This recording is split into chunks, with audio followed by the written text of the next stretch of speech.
Do you think the others are making good progress? Hope it's all going smoothly.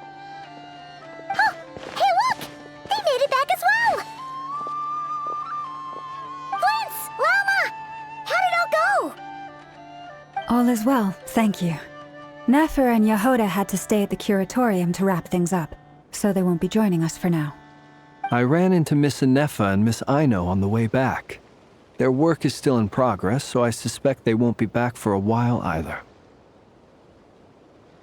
You seem rather cheerful today, Mr. Flintz. I certainly am. I achieved what I set out to do and came away with more than I bargained for. Fighting alone can get quite tedious, but I had the good fortune to run into a pair of brave young warriors. We meet again. How have you been? Albedo! What are you doing here? That would be a natural assumption to make. It's also... These two courageously lent me a hand while I was fighting the wild hunt. When they told me they were Servarka's colleagues, it all made sense. And given how people of outstanding talent tend to cross paths, it's no wonder you're already acquainted. So, who's your travel buddy, Albedo? Why don't you come and introduce yourself?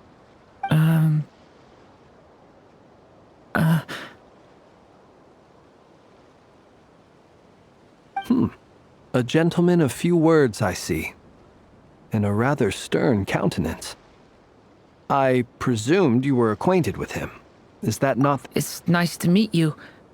Again. We've technically met before. Wait a sec! You're Minnie Durin! That's right. It's me. I'm glad to see you again. By the way, he says it's okay if you drop the mini. Yeah, I'm not as mini as I used to be. Interesting, isn't it? The first step towards blending into human society appears to be reflecting on whether one's name really reflects who they are. Wow! You look so different! In a good way, of course. It's great to see you looking so healthy. Thank you, Paimon. And although you're as mini as ever, I understand that diminutives don't always convey endearment. I'll be sure to simply call you Paimon as a sign of my great respect for you. Wow! You're such a smooth talker now. Paimon could get used to this. From now on, you may refer to her as your esteemed guide, Paimon. Personally, I think our little Paimon is the perfect size. When people call her Little Paimon, it's just because she's so adorable that they can't help themselves. If that's not a sign of endearment, what is? You're absolutely right, Miss Lauma. My brother still has a long road ahead of him when it comes to understanding human relationships. Anyway, speaking of long journeys, didn't Columbina, leave with you? How come she isn't back yet? She's been catching up with old friends. Wouldn't be surprised if she stopped for a cup of tea or 10 on the way back. Uh-oh. People are talking about me.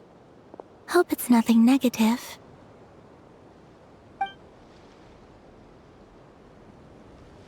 Judging from your expressions, I'm guessing it all went well? It's getting crowded here. I'll go grab some chairs. No need. This is a job for an alchemist. Thank you for your hospitality, ladies and gentlemen, but I was merely escorting my friends back. I'll be meeting Sandrone shortly, as we still have some things to discuss. It's been a pleasure, everyone. But this is where I'll say goodbye. We really appreciate your help. Oh, come on. Spare the formalities. I'm just glad I could help out some true friends. I understand. Well, bye for now, Harlequino. Oh, this place is hopping. It's probably a good thing one of us left. Otherwise, we might not fit all these people in.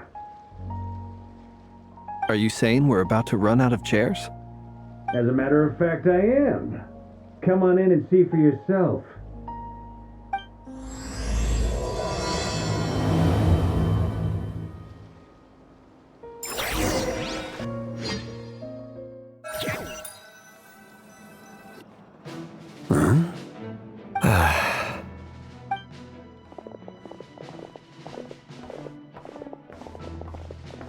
I overheard your little chit-chat outside, by the way. With Miss Columbina's colleague gone, we should be back to the original crew plus the other colleagues I brought in. Though, it looks like we have another new face. Someone else managed to rope in a colleague too? Frankly, you and Paimon are the only people I know here. This here is Deansliff, colleague of Tibet's greatest guide, Paimon, and greatest adventurer, the Traveler. Well, not exactly colleagues, more sort of friends. When someone else jumps in to do the announcing, you know you're speaking to someone important. Let's hear what he has to say. Note to self. Once Paimon knows your name, the rest of the world will soon follow. When he comes looking for us, it's usually something important. From the looks of it, you're about to hold a meeting. If I were to say that the Wild Hunt is our mutual enemy, would that earn me a seat at the table? As the saying goes, the enemy of my enemy is my friend. Mr. Dainsliff, there's a seat with your name on it. Though, I can't promise the same for everyone else. Hey, Albedo, think you can rustle up a couple more chairs? After all this time apart, Grandmaster Varka's first order is to rustle up a couple more chairs. Is he being sarcastic? Hey, he's your brother. Why are you asking us? I've still got a lot to learn about the nuances of human conversation. Trying to decipher Albedo's way of speaking has been like jumping in at the deep end. Oh, good point. Paimon gets you now. Don't sweat it. There are people who go their whole lives without getting the hang of it. You're ahead of... I wonder what's taking Nefer so long. Perhaps you should go and check in with her. If anyone can hurry her along, it's you. I just got back from the curatorium. Besides, aren't you curious to see what's taking her so long? Miss Nefer doesn't strike me as the type to share secrets. And since gathering intel is her specialty, I'm guessing she'd prefer to keep her methods confidential. Under such circumstances, would it not be tactless for me to impose? Oh, but it's fine for me to impose. What can I say? You have an unrivaled ability to garner people's affection, Miss Moonchanter. Besides, you have far more in common with her than I do. All right then.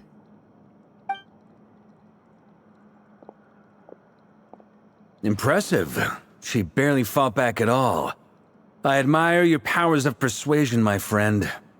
As I'm sure Miss Lauma will realize soon enough, the trick in life is to always pitch in with other people's responsibilities so that you can be selective with your own. Another trick is to simply hide in the background. Spoken like a true sage. Anyway, looks like we've got some time to kill before the meeting. Let's take a little breather, folks. And feel free to chat amongst yourselves. We'll get down to business once the other two arrive.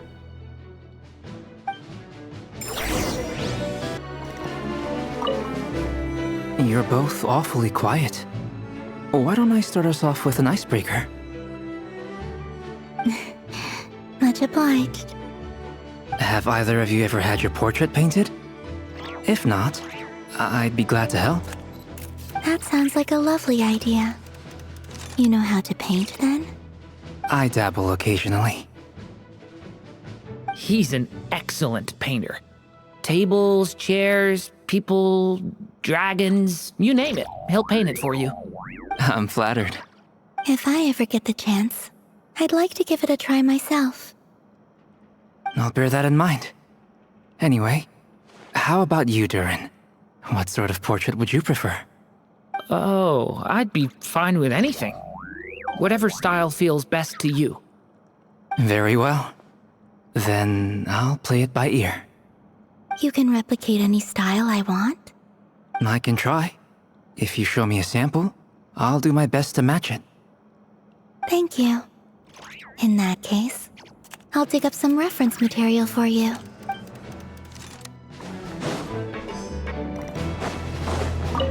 Truth be told, I can't remember the last time I was in a meeting with so many people. You're not alone there, my friend.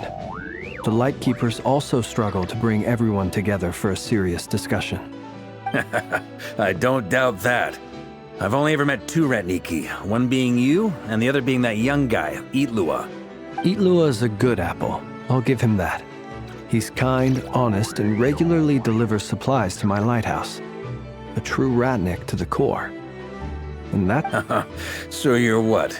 A fake Ratnik? That's what it sounds like you're saying. But I get the feeling that's not quite what you meant. Come on, why the awkward silence? Sorry. I'm not even gonna bother trying to hide it. You've known all along, haven't you, my friend? Now that was an awkward silence. Let's just keep this between ourselves. Probably best if Itlua doesn't know, huh? That goes without saying. Gotta be careful what you share with youngsters, after all. Anyone else in the know? Let me guess. The Traveler and Paimon? It's dangerous being too sharp for one's own good, you know. Then, in the name of the Animo Archon Barbados himself, I swear your secret's safe with me. When we went for drinks, you said that you and Barbados were practically best buds. In the light of that claim, do you really expect me to take your oath seriously? Of course. Just as long as you don't go spreading around the fact that I'm close with Barbados, all right? Fair enough, then. Nothing like a bit of mutual leverage to seal the bonds of friendship. Is there something you'd like to say to me? Yeah!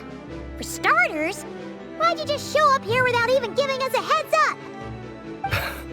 If you think back to our previous interactions, you may recall that that's hardly out of character for me. You do have a point there. Oh yeah! You'll need to find somewhere to stay the night too, right? Want to tag along with us? You never know. We might get a group discount. Sure, let's do that. Great! Paimon will handle it! And in return, we can get Dainslift to be our very own personal bodyguard. If that's what you had in mind, you should have said so sooner. I'd be happy to help.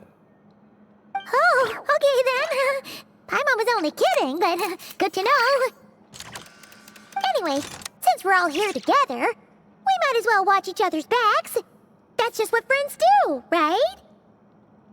Indeed. Thank you.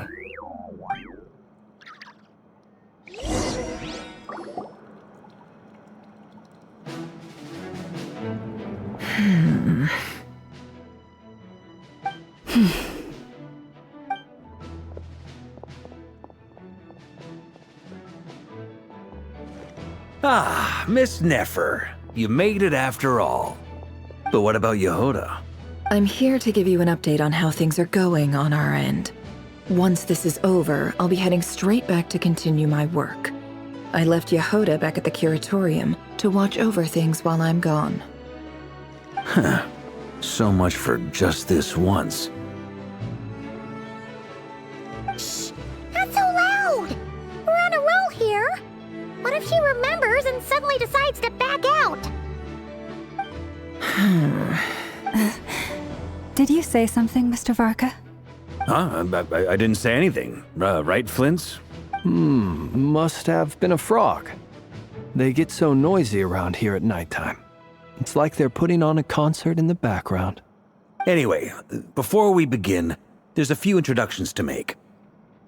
Let me start by saying that it's an honor to be speaking before so many distinguished colleagues and collaborators. First up, we have Miss Lauma. As Moon Chanter, she's the leader of the Frost Moon Scions, a local religious community in Nodcry. Then there's Miss Nefer, boss of the Curatorium of Secrets, an intel gatherer extraordinaire. Nefer is leading the investigation into Rerer's background, assisted by Yehoda and Lauma. From the little I've heard, they're making some great progress. Over here, we have Mr. Flint's, a Ratnik and guardian of the abandoned lighthouse. In our last operation, he courageously distracted the Wild Hunt to buy time for the rest of us.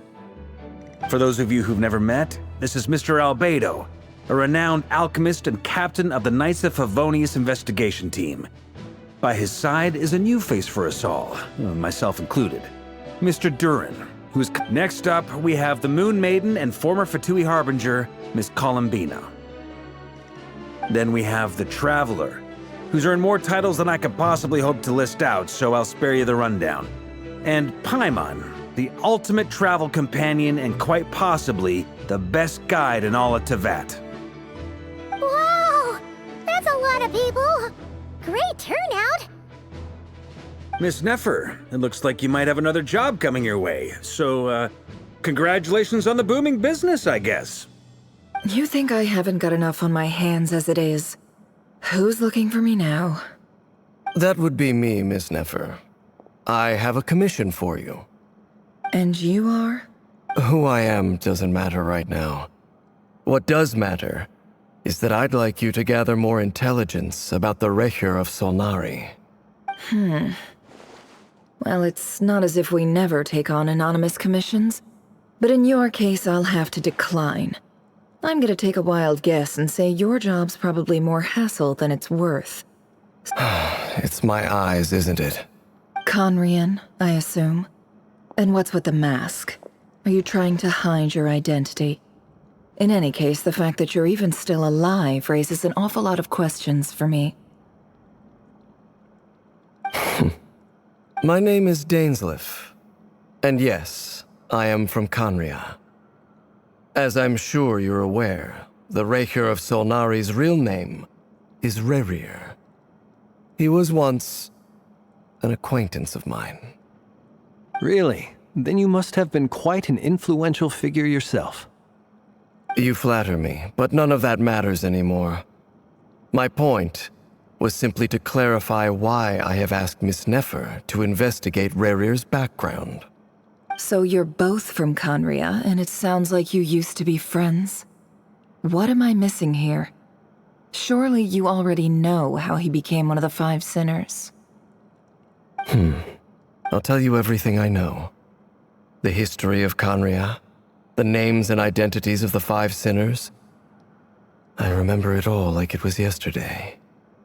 I have never spoken openly of this before.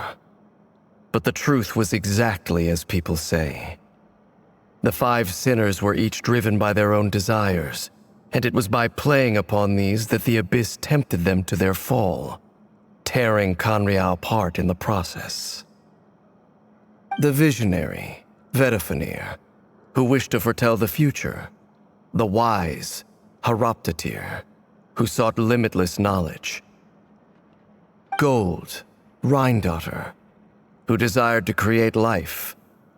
The foul, Surtologi, who pursued supreme strength. And last, but not least, Recher of Solnari, Rerir, Ravager of the Moon. Of the five, Rerir is the only one who remains a mystery to me. He never harbored grand ambitions. So what changed in the space of a single night? How did he come to fall like the others? In other words, you're saying that his change came as a shock to you, and you have no idea what actually happened? That's right. You mentioned how the Abyss tempted them, which led to their fall. But what did that look like in practice? And what other context can you give me about the events of that time? The more... Strangely, now that it comes to it, I hardly know where to begin. The fateful night took place during the era of the Eclipse Dynasty. One day, my elder brother, the visionary, Vedifenir, was summoned to the palace by the Vinster King, only for the king to gouge out his eyes and cast him into the dungeons. When I came to hear of this, my fury knew no bounds. I gathered together every ally I thought I had, and together, we set a night to storm the palace and free Ved. Centuries on, The memories of that night still haunt me, like a never-ending nightmare. We broke through the palace gates, just like we had planned, each striking towards our separate targets. But then, I was betrayed. Even Vedafenir, the very person I had come to rescue, abandoned me and partook of the Abyss's power. So, it's personal after all. Then tell me, Mr. Dainsleif, what price are you willing to pay? You, of all people, must know that nothing comes for free. I cannot say what price would be worthy of such a commission. But know this. Rerir was not always a madman. Believe it or not, there was a time when he was just an ordinary man, working for the Conrian Intelligence Service. Uncovering the truth of Rerir's past is the only way to unravel this mystery.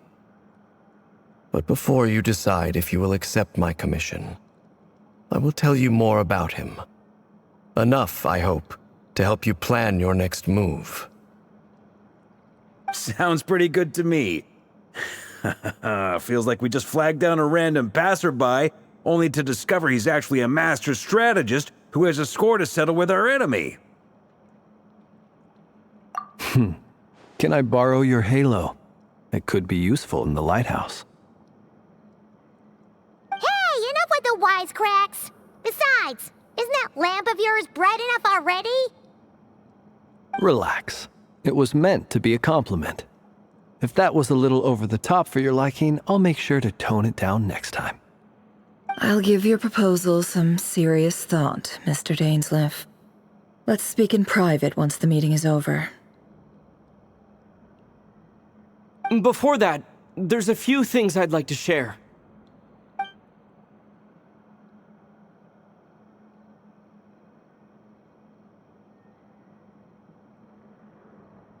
Now that we've united the hearts of the three moons, your power should be greatly enhanced. But it seems like that hasn't happened yet. I believe it will take a little longer. You've done so much for me, so I want to be completely honest with you all. Even though I'm doing a lot better now, the truth is, my recovery will likely be an ongoing process. From the moment I was born, my power has been slowly ebbing away. And that is because Tevat has never accepted me. Even with the moons united as one, it seems my rejection cannot be undone. So far, I have yet to find a solution. It may turn out to be a problem that will plague me until the day I finally leave this place behind. Even so, I will do everything in my power to help you drive out the Rehir of Solnari. As Arlecchino put it, this is not about chasing the spoils of victory. It's just a gesture of heartfelt gratitude. Kutar. Defeating the Rehir of Solnari will be no easy task. While my strength slowly recovers, we'll also need to gather more intel. Naturally. We should take all the help we can get if we hope to defeat him. We've considered several viable plans now, but our choice hinges on the answers to a few key questions. Is it even possible to kill Rerir? What experiences shaped the person or monster he became? And what's he really after? Given Albedo's expertise in alchemy, I think we should leave him to try and answer the first of these questions. Understood. As for the other two, I'm afraid we'll have to count on you again, Miss Nefer. Believe me when I say it's not my wish to burden you. But right now, relying on your skills is our only option. So you're placing all your hopes on me, huh? We can't thank you enough for agreeing to help us. Honestly, I can hardly believe how lucky we are.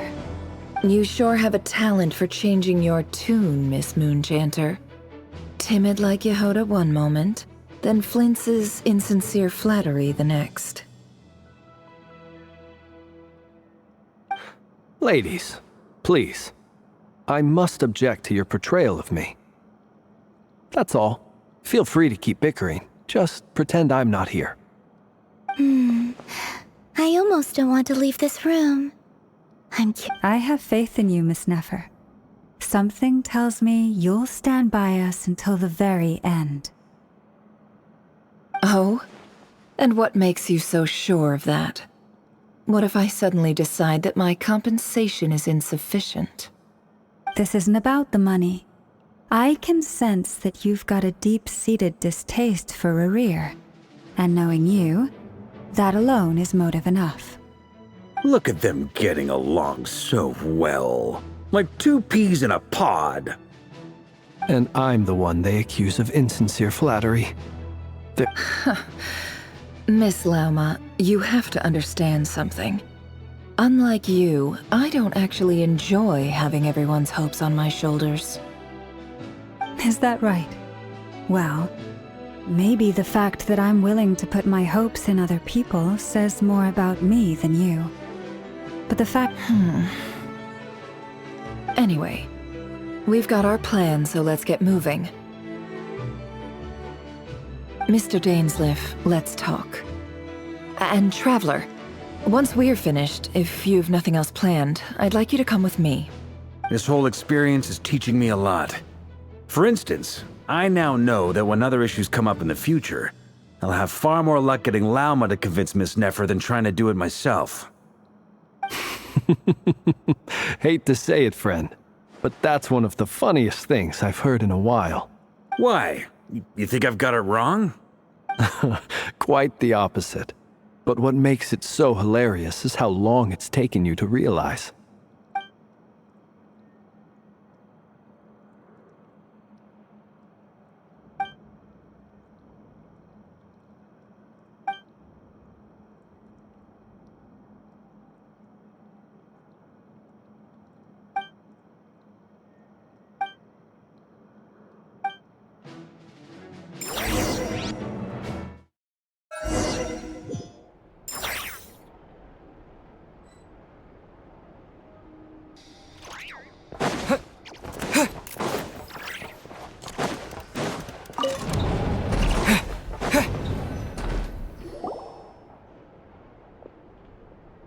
Thank you for waiting. It's okay. We actually used the time to help Dainsleif get a room at the hotel. That's very considerate of you. Now, I trust you share my curiosity about Rerir's past, and you seem fairly familiar with Mr. Dainsleif already. We spoke at some length after the meeting. He was the one who suggested I should invite you to join this operation. He feels confident that these secrets will be safe with you. Dane has a lot of faith in us, that's for sure. Likewise. I appreciate that you got right on board without interrogating me about why I invited you. It shows that you trust me to explain everything in due course. That's because we know what you're capable of. We appreciate you too, Nefer. You might have been forced to help in the beginning, but this time, it was your choice. That's one way to put it. Another is this, that once a decision's been made, it's set in stone. After that, my only goal is to see it through. Alright, so here's how it is.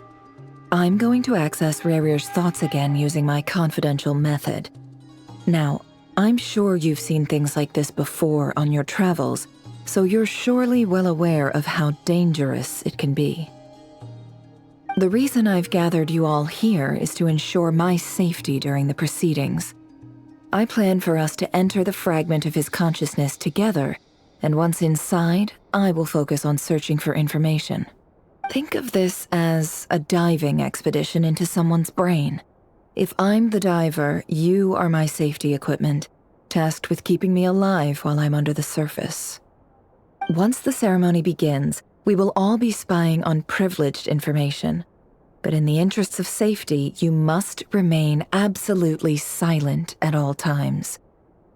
Lastly, any individuals of a weaker constitution are advised not to partake in the ceremony, In any case, Paimon has her own job to do, which requires staying in the room but not joining the ceremony.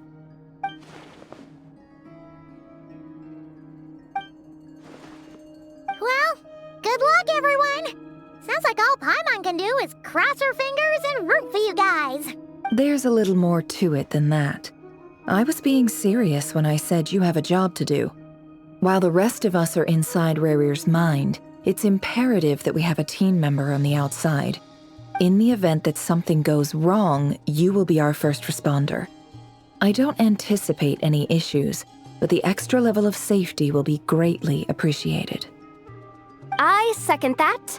This is a dangerous operation here, and you're our whole rescue team. That's pretty much the most important job in the crew.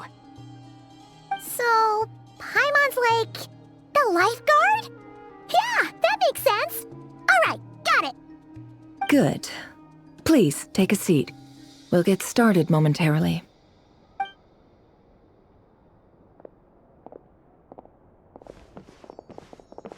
So, did Mr. Dainsliff tell you anything else? He told me that he believes Rarir kept some big secrets in his life. He's not sure that they were the cause of his eventual downfall, but he's asked me to uncover what those secrets were all the same. But surely you're not planning to go through with this, no matter the cost. If you think that, you'd be overestimating me. I'm a businesswoman, not a mercenary. But I do have my own professional reasons for taking this job. You think I'd turn down the opportunity to get a first-hand glimpse into Conrian history? Well, as long as you don't let morbid curiosity get in the way of safety concerns, we're good. We'll do whatever we can to help you. You're such a killjoy.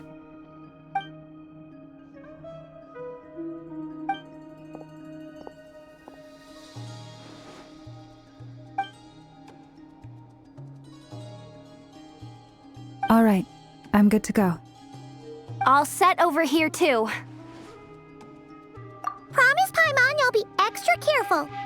All right. Let your whole body relax. We're about to begin. Close your eyes.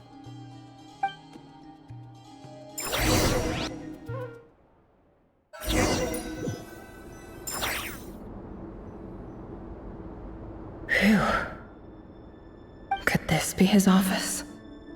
Pretty standard setup. Bookshelves, paperwork, files. According to Dainsliff, Rarir used to be an intelligence operative. Chances are there's plenty of top-secret intel stashed away in this room. Is this where you keep your secrets, Rarir? Can't say I'm not looking forward to this.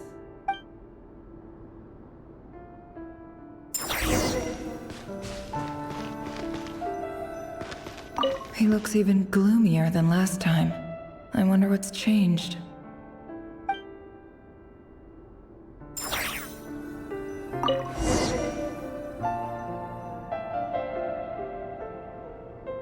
Today's files are in. Time to wade through them, just like usual. Male, 51. Occupation, cook. Confirmed Crimson Moon descendant. Has maintained frequent contact with other descendants over the past year. Post-neutralized.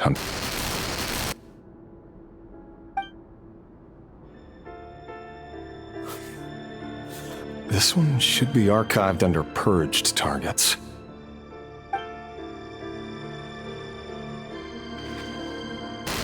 Female, 23. Occupation, office clerk. Confirmed Crimson Moon descendant. Has maintained frequent contact with other descendants over the past year. Poses a threat to the dynasty. Neutralized.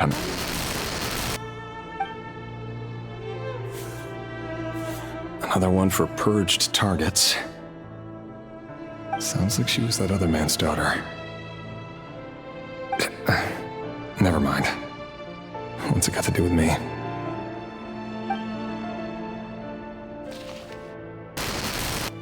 Male, 40. Occupation, teacher. Confirmed Crimson Moon descendant. Has been observed making contact with other descendants during the past year. Poses a threat to the dynasty. Neutralized on...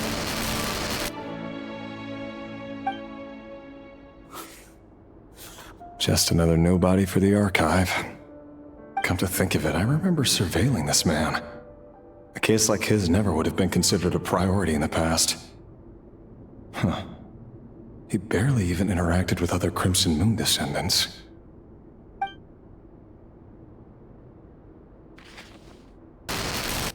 Female, 16. Occupation, none. Orphan and confirmed Crimson Moon descendant. Has been observed making contact with other descendants during the past year. Poses a threat to the dynasty. Neutralized on... Filed. I have no recollection of this girl. None whatsoever. She doesn't seem to be anyone important, but then again, how many of them really are?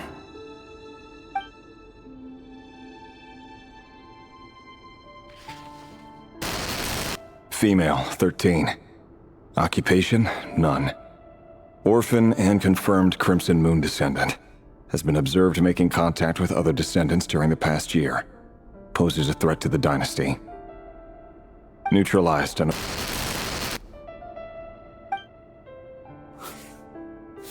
Filed.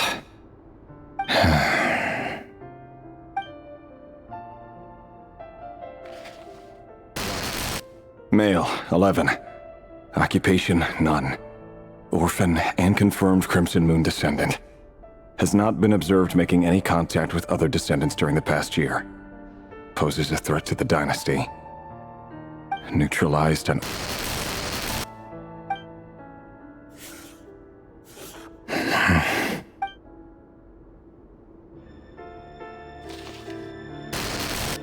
Male, 6. Occupation, none. Orphan and confirmed Crimson Moon descendant.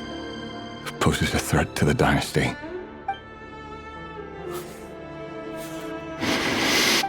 It's funny, isn't it? Your job is becoming both harder and easier at the same time, depending on how you look at it. Sooner or later, the Crimson Moon descendants will be completely wiped out. But as their numbers dwindle, they become harder and harder to track down. That's not how it is. Fortunately, however, most of the able-bodied adults have already been taken care of. The remaining weaklings will be increasingly easy to deal with. No! No. My job is to ensure the survival of the Eclipse Dynasty. And the only way to do that is by eliminating any and all potential threats. It's a perfectly legitimate line of work. Every single one of my colleagues can attest to my fairness. And if my friends were aware of the facts, I know they'd back me up too. Assuming, of course, that they were aware of all the facts. He looks even gloomier than last time. I wonder what's changed.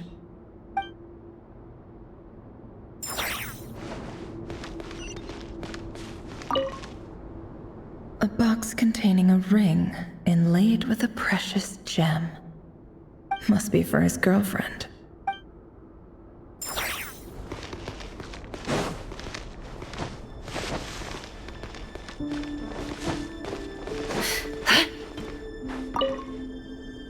A file tucked inside a folder. The title reads, Dear Breakfast Shop Owner. It's a list of names, but at this stage I have no idea who any of them even are. Wonder what kind of encryption technique this is. Seems like it has to be inserted into that camouflage device nearby. Aha! It's an audio recording. Please, hear me out. I can't shake this feeling that someone's been spying on our house. No, I'm not being paranoid. It's true. I saw someone dressed in all black. It was a couple of days back, but That was on another street, not near my house. I swear, I know what I saw! There's a note in the margin. Surveillance of the Runforther residence has concluded. We apprehended the target and filed the mission report last night. Could the voice in the recording belong to one of Rarir's targets?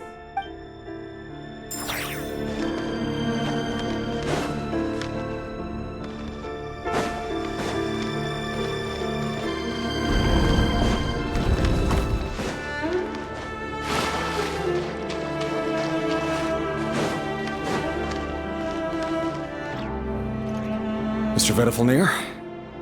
It's been quite some time since we last met. Rarir, I trust you're here because you have something important to discuss. Forgive me. I wasn't tuning out, it's just, I noticed you didn't even phrase that as a question. As if you knew I was coming. Tell me, does someone in your position ever feel the need to ask questions at all? It is indeed within my power to foresee certain things. Things like your arrival. I was just thinking, it won't be long before I'll be inviting both you and Dane to my wedding. That isn't a lie, but nor is it a fact as such. It's a wish, isn't it? No fooling a prophet, is there? Ever since that day we met for drinks, I knew it was only a matter of time before you came looking for me. Does it feel good? Knowing how the future will unfold. I'm afraid the notions of good and bad fail to capture the complexity of what such a power entails. Once you've seen what will come to pass, it can be all too easy to succumb to fear and melancholy. Unless, of course, you learn to abandon these feelings. You fear my silence, and long to hear the words I left unspoken that day. That's right. You must have noticed my reluctance to broach the subject, and the reason is simple. Because the truth could never have lived up to your hopes. For both our sakes, such words are better left unsaid. The burden of prophecy was never meant for your shoulders. So who exactly do you deem worthy to hear your prophecies? None but our exalted king? Or rather, our king as he once was. You're closer to his majesty than I am. You must know better than anyone how much he's changed. You say that as though it is to my benefit. Yet precisely because of that, I dare not speak rashly. A king can turn out to be the most virtuous of rulers, or a tyrant more terrible than the most vicious of dragons. You are so wise and far-sighted, yet still you would have me live in fear of the unknown? You make a fair point. Especially given my silence alone was all it took to send you spiraling downwards. Very well then, let me offer you some advice. And I say this not as a prophet or a visionary, but simply as the brother of your friend. For many reasons, there is very little chance of your marriage ending in happiness. If happiness is what you seek, you should find another fiancé.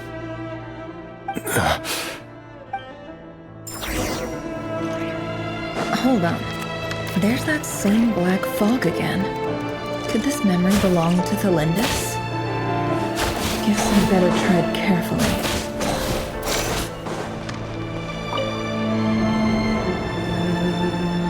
Wait. Hear me out.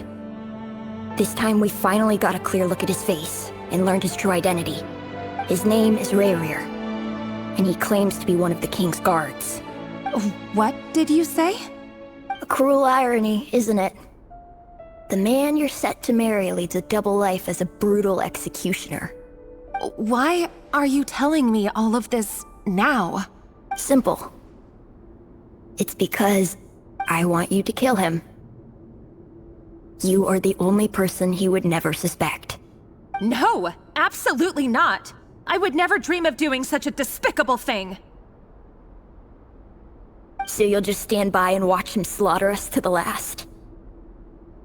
Do not forget that the blood of the Crimson Moon flows in your veins too.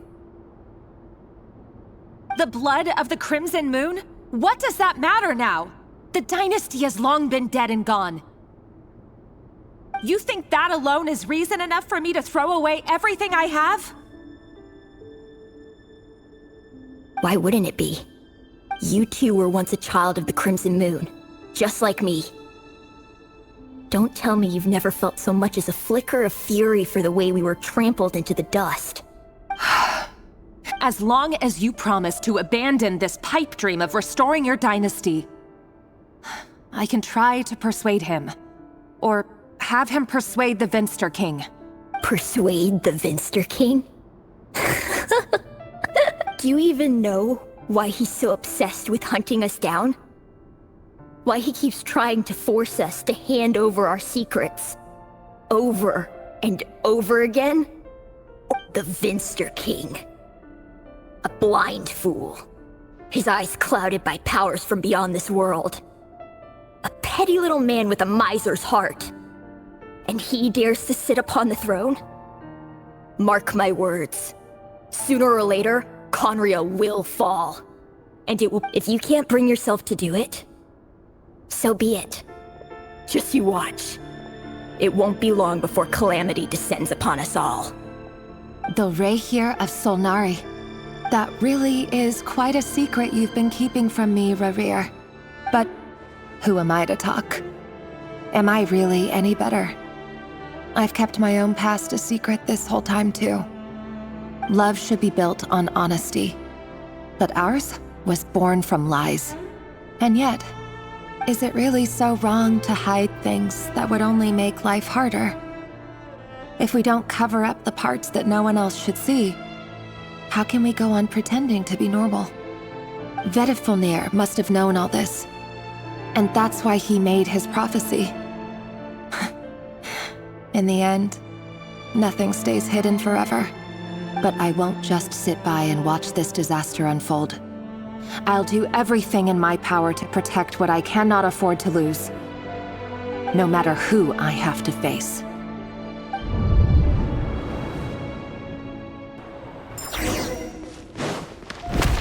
Huh? Was that Rerir who just walked past the window? Doesn't it give you the chills that he still takes the same road to work every day? As if nothing ever happened. Those people at the deli. Enough already. They're clearly pretty taken by their own disguises, so just smile and play along. Pull the rug from under beasts like that, and you'll risk having your throat torn out. Deli? Oh. They're talking about those people from the opposition. Right. I'd almost forgotten I used to run a deli. People of no consequence always vanish so easily. And no one even remembers them.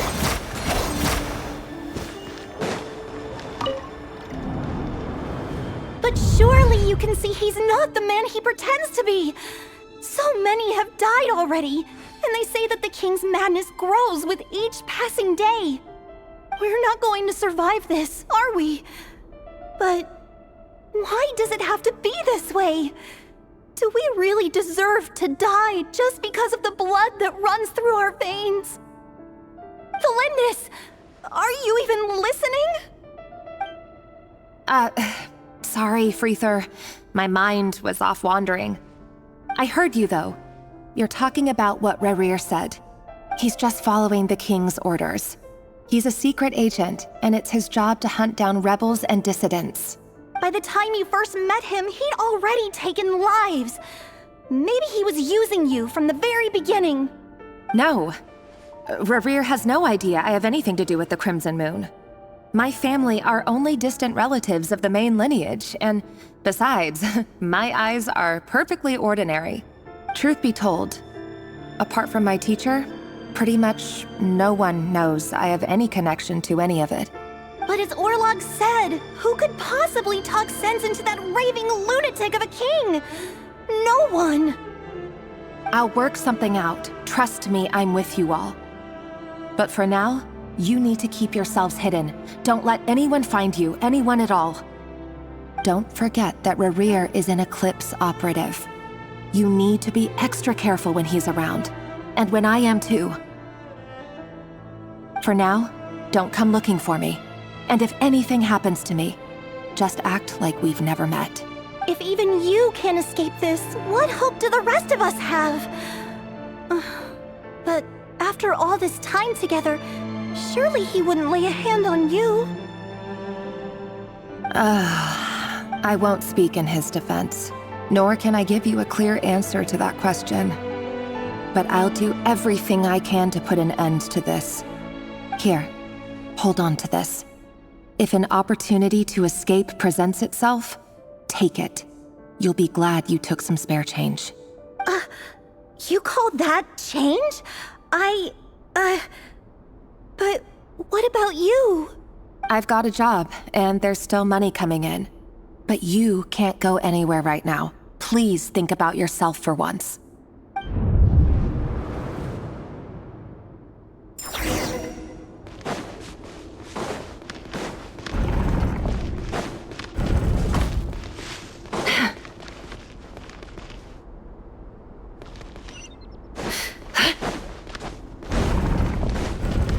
Another day, another round of assassination training.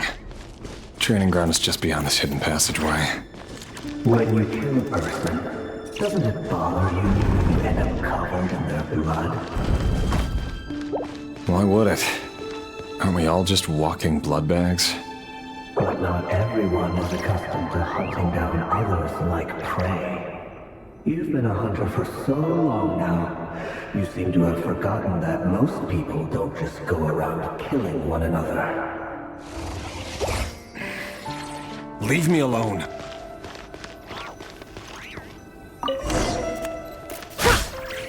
Make sure you have a firm grip on the handle. Then choose your angle well. Keep your movements light and brisk. Prey won't sense a thing. I'll bet no one's ever died a quiet death in your hands. I work clean. No traces.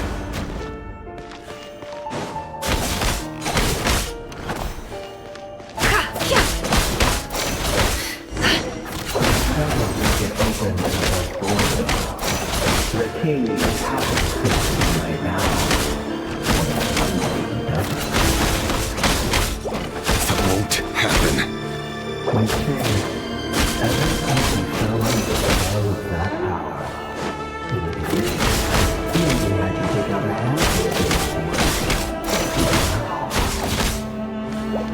The ones I've dealt with have always been guilty, and I've carried out my work flawlessly.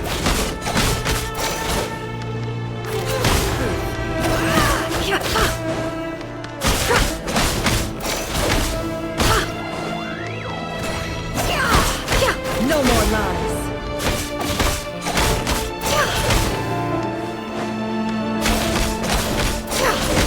You know why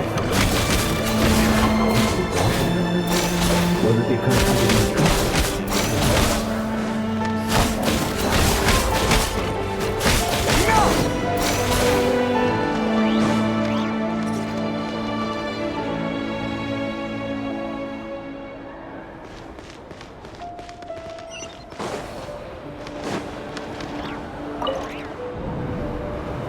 Delindis, do you still remember Orlog? Orlog. The boy who was pretending to sell flowers. You spoke for quite a while, didn't you? Yes, we did. What about him? He was arrested 2 days ago. Chances are he's already dead. I just don't get it! After everything he's done, why do you still stand by him? Or does it mean nothing to you that people keep dying? No, that's not... Just hear me out. I need to go now, Thelindis. They're looking for us. You take care too. If you ever need a place to hide, come find us.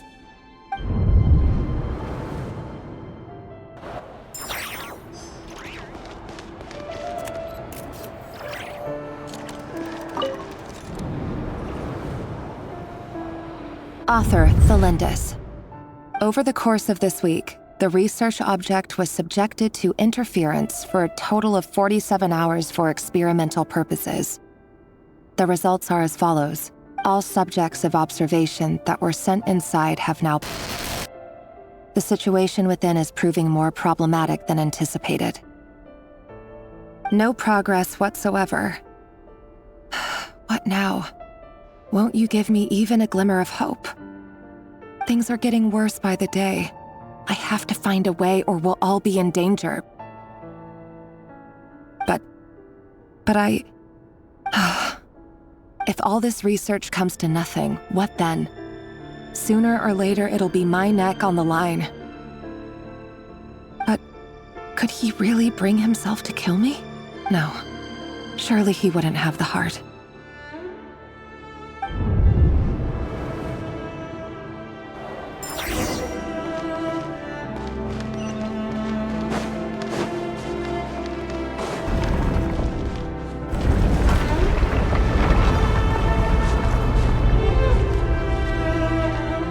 Why won't you just let us go?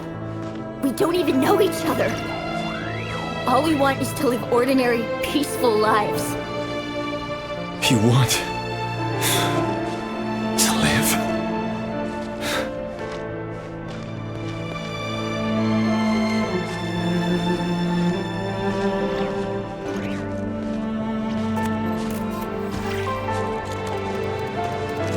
Yes.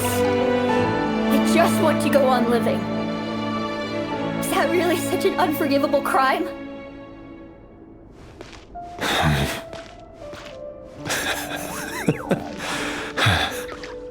You want to go on living. I want to keep living too. To keep living forever. That's why I have no choice but to continue on the path I'm on. If only some savior would suddenly swoop down and change the way the world is. Too bad that's not going to happen. Imagine that.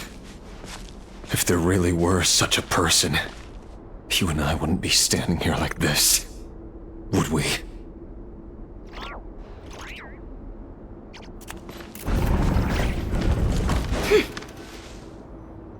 Today's files are in. Time to wade through them just like usual. No, I don't get tired of it. It's my job. And not only am I lucky to have it, I'm good at it too.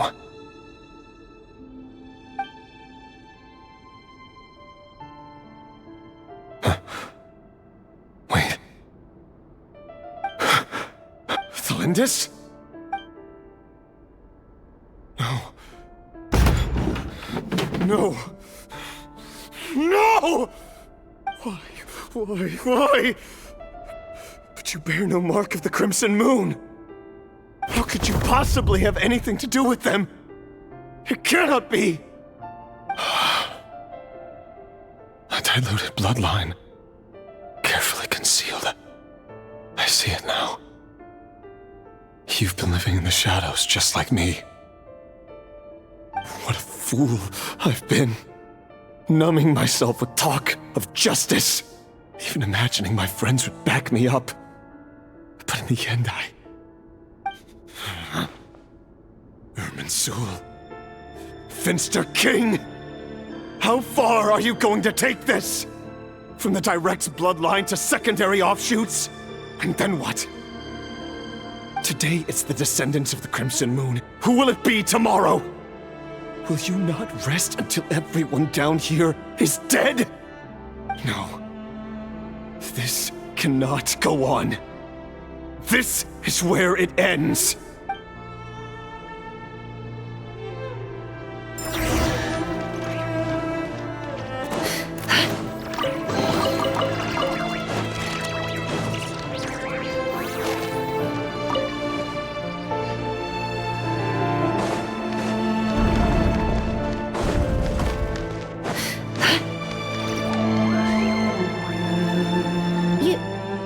You're really letting me go? I am. As long as you can guarantee that no one will find you. Don't worry, I'll be extra careful. No one will know I was here. But What about you? Me? If you let me go, you won't be able to complete your mission, will you? Good point. In that case, maybe you should stay. No, please! I just want to see the outside world again. To...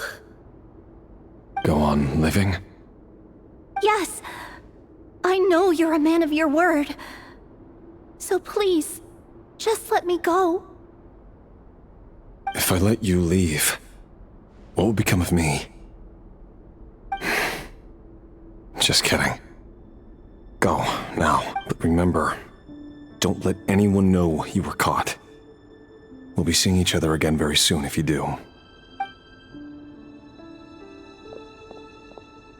Even shadows in the dark must live by a code. But you can't save everyone. You've been whispering in my ear for days now, Vedifalnir. What are you trying to do? Break me down? I only say this because you long for an answer to your problems. Let her go, Rerir, or you risk losing everything. I will not abandon Thelindis. Then you'll need a little more vigilance and a lot more power. The world is changing, Rerir. Keep your eyes peeled for your moment of opportunity. That voice used to be so unclear. But now I know exactly whose it is. It's Vedifalnir. He won't tell me how to actually resolve any of this, but he keeps trying to manipulate me like a puppet. What's his game here? Tell me then. What will this moment of opportunity look like? And no answer. He's like a ghost. Always disturbing me when I'm on edge, but never answering when I need him most. So, the Eclipse Dynasty was purging, well, massacring the descendants of the Crimson Moon. And it seems like it was all connected to the Vinster King's research.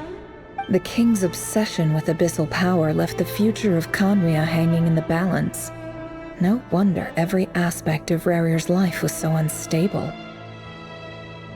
And it looks like this Thelindis, Rerir's would-be fiancé, herself belonged to a sub-branch of the Crimson Moon Dynasty's descendants.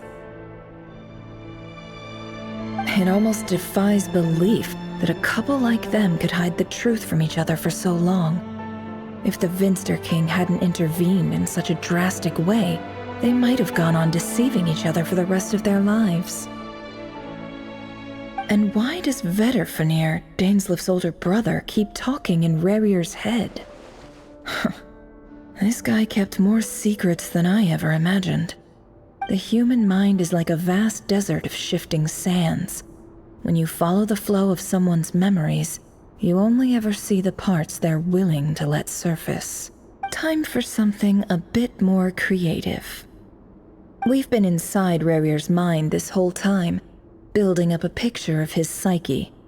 There's already enough clues on the board to start reading between the lines and mapping out the rest. Now, we can finally begin to put the pieces together. Sure, it'll only be a reconstruction, part simulation, part reasoning, but it's usually pretty accurate. Once we've built up a cognitive profile, we just need to cross-check the logic behind his actions. And then we'll be able to take a sneak peek at whatever it is that Rerir has really been hiding.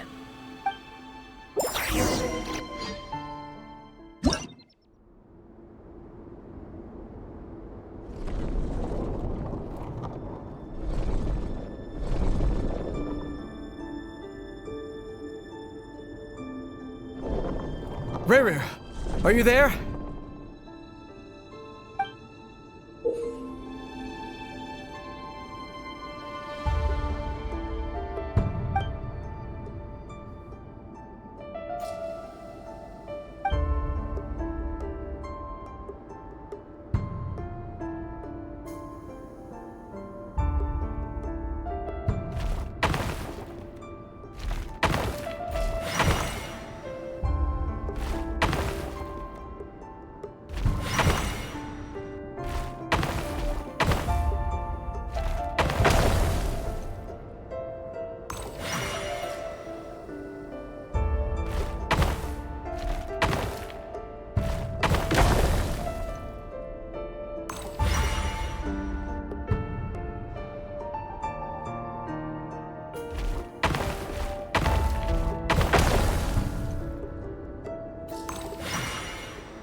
Hey, Rerir! Come out, it's urgent! Dane? What's wrong? Quick, come with me. I'll explain everything once we've met up with the others. Okay, I'll come. But the Lindis is still over at the Universitas. I'll need to leave her a note. All right then, but make it quick. I've never seen Dane so worked up before. Whatever this is, it must be big trouble.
Well, this is a nice change, meeting you all at this hour. When men and women of ambition can speak face to face in broad daylight, I say that's a big step forward for our dear Conria. Don't be ridiculous. We do not fear the day. Why would we seek refuge in the night? You might ask your blade that same question. I'm told it prefers the cover of darkness. The word on the street is that Sertologi only strikes when he has an unfair advantage.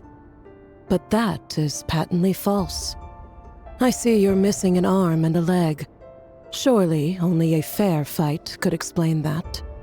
If this is your way of offering me replacement limbs, believe me, I'll take them.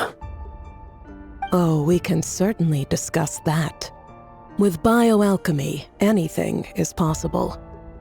Assume... Lunatic. Robtatir. What brings you here? Why, Dainsleif, of course. He invited me. Please, cast aside your apprehensions, Miss Rhindaughter. Whatever the rumors may say, I am but a humble servant of the king, and I can assure you he affords me no greater convenience than he does you. Well, the Universitas Magistrorum won't stop fawning over you. So at least some of the rumors must be true. You're clearly doing well for yourself, so drop the humble servant act. You're president of the Universitas Magistrorum, the chief royal mage known as the Wise by royal appointment, and by far the most favored among the 4 pillars of Conria. Vice President Veit doesn't even try to hide his envy when he sees you. My success is the product of hard work and good luck. It's as simple as that. Were the king not such an extremist, I hardly think I would have received a senior post at my age. Of course, no job is without its gripes. Serving a king like ours can be a challenging task, as I'm sure you can imagine. And as for Efterveit, in missing out on the presidency, he's dodged a mountain of stress. Like everything else in life, it comes with pros and cons. You're all here. I apologize for the short notice, but it was an emergency.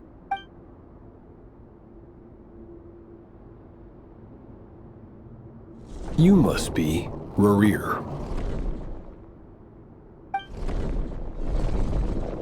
Mr. Sertologi. Yes, I handled your case file during your sentencing. Nothing personal, of course. I'm pleasantly surprised that you remember me.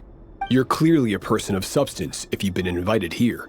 But Dainsleif, you'd better have a very good reason for convening this little gathering. It's my brother, Vedalfenir. After he spoke at the court this morning, the king was so infuriated by his words that he had him blinded in both eyes and thrown in prison. Vedafulnir in prison? Strange. I thought the king trusted him and Horoptatyr more than anyone else in the world. Does this mean the king's circle of trust just got even smaller? It has nothing to do with trust. It's about what the king wants, which is as clear as day to anyone paying attention. I simply appease him, because it's in the best interests of the Universitas Magistrorum. And also because you're slimy. Vedafulnir, perhaps less so. But still, a visionless visionary? It rather inclines me to think that qualifications are not what get you ahead in Conria. Do you honestly think this is an important discussion to be having right now? Dane, what are you planning to do? Rescue Vedafulnir, I assume. Correct. It will mean storming the palace by force. Tonight. I need all of you on my side. That's far too dangerous. And don't forget, Dainsleif, you're captain of the Royal Guard. You swore an oath to the throne. You've been planning this for a while, haven't you? I have no desire to commit treason. But whatever critique the king may have of Vedafulnir, disfiguring your most loyal subject for putting the best interests of his court and nation first, this is not the conduct of a wise ruler. My blade will force the king to see the error of his ways. So, Vedafulnir's prophecy enraged the king. I'm sure it wasn't what he wanted to hear, but if he won't take counsel even from the visionary, the extent of His Majesty's madness is now all too clear. You have noble ambitions, Dane, but I'm afraid they don't do much for a guy like me. I'm not interested in saving the world. All I want is a letter of pardon. A letter of pardon? For whom? Thelindis? The chances of the Vinster King issuing a pardon for anyone connected to the Crimson Moon seem vanishingly slim.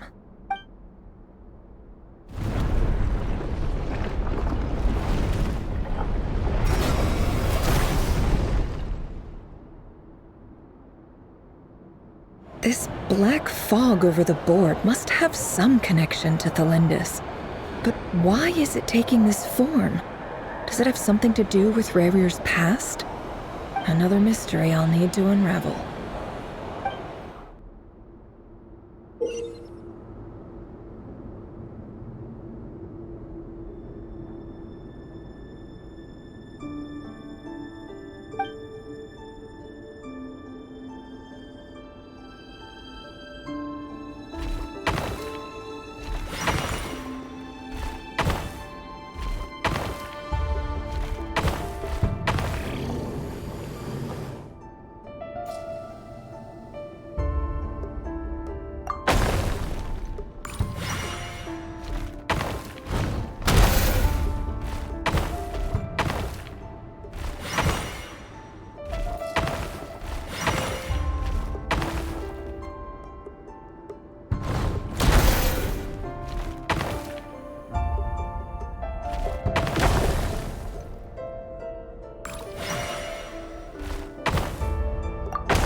Author Thelindis. Over the course of this week, the research object was subjected to interference for a total of 60 hours for experimental purposes. Research dating back to the Crimson Moon Dynasty has established 2 points regarding moon marrow. Firstly, its origins have something to do with a god's power. Secondly, it serves as a portal to an as-yet indeterminate location. However, there are a number of hurdles to overcome before we can answer the question of where it leads to. To start with, opening the gateway requires a specific power source, which the relevant literature indicates. An enormous amount of power is then required to keep the gate open. Currently, the total power output of our instruments remains in the single digits. To make matters worse, I am now the only staff member remaining in the Moon Marrow lab. The Universitas Magistrorum recently decided to move most of its personnel into abyssal energy research, which has stymied all Crimson Moon-related projects. This is not a wise move.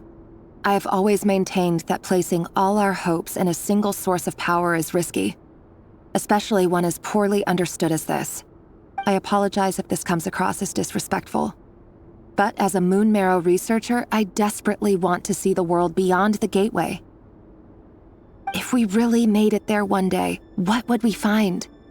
And how would we go about taming the unknown? My imagination is endlessly fueled by questions such as these.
This is for you. I heard you're gonna leave the city with your parents. The Lindis, did you hear about what happened? I've heard nothing. Rerir got back very late last Friday, and he was acting a little unusual, but he slept pretty well, so I'm guessing whatever he did was a good deed.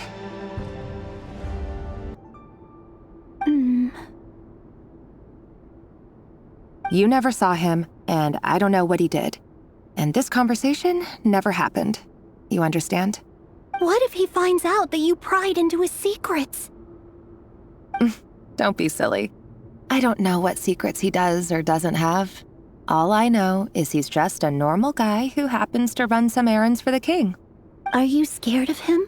I don't know. The Rerir I know doesn't match the person you all describe. Logically, I should be scared of him. And yet, I don't want to lose him. But enough about that. You should get going, and be careful with the package I gave you. What's in it? A piece of the moon. All you need to know is that as long as you keep it safe, then in the future, everyone will be able to see a red moon. A red moon? You mean our moon? That's right. Our moon. Promise me you'll look after it. I promise, the Lindis. The Crimson Moon bloodline will never die out. Its light, the color of blood, will become like a fire that flows in our veins, no matter how long it takes.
Hurry, everyone, and stick to the plan.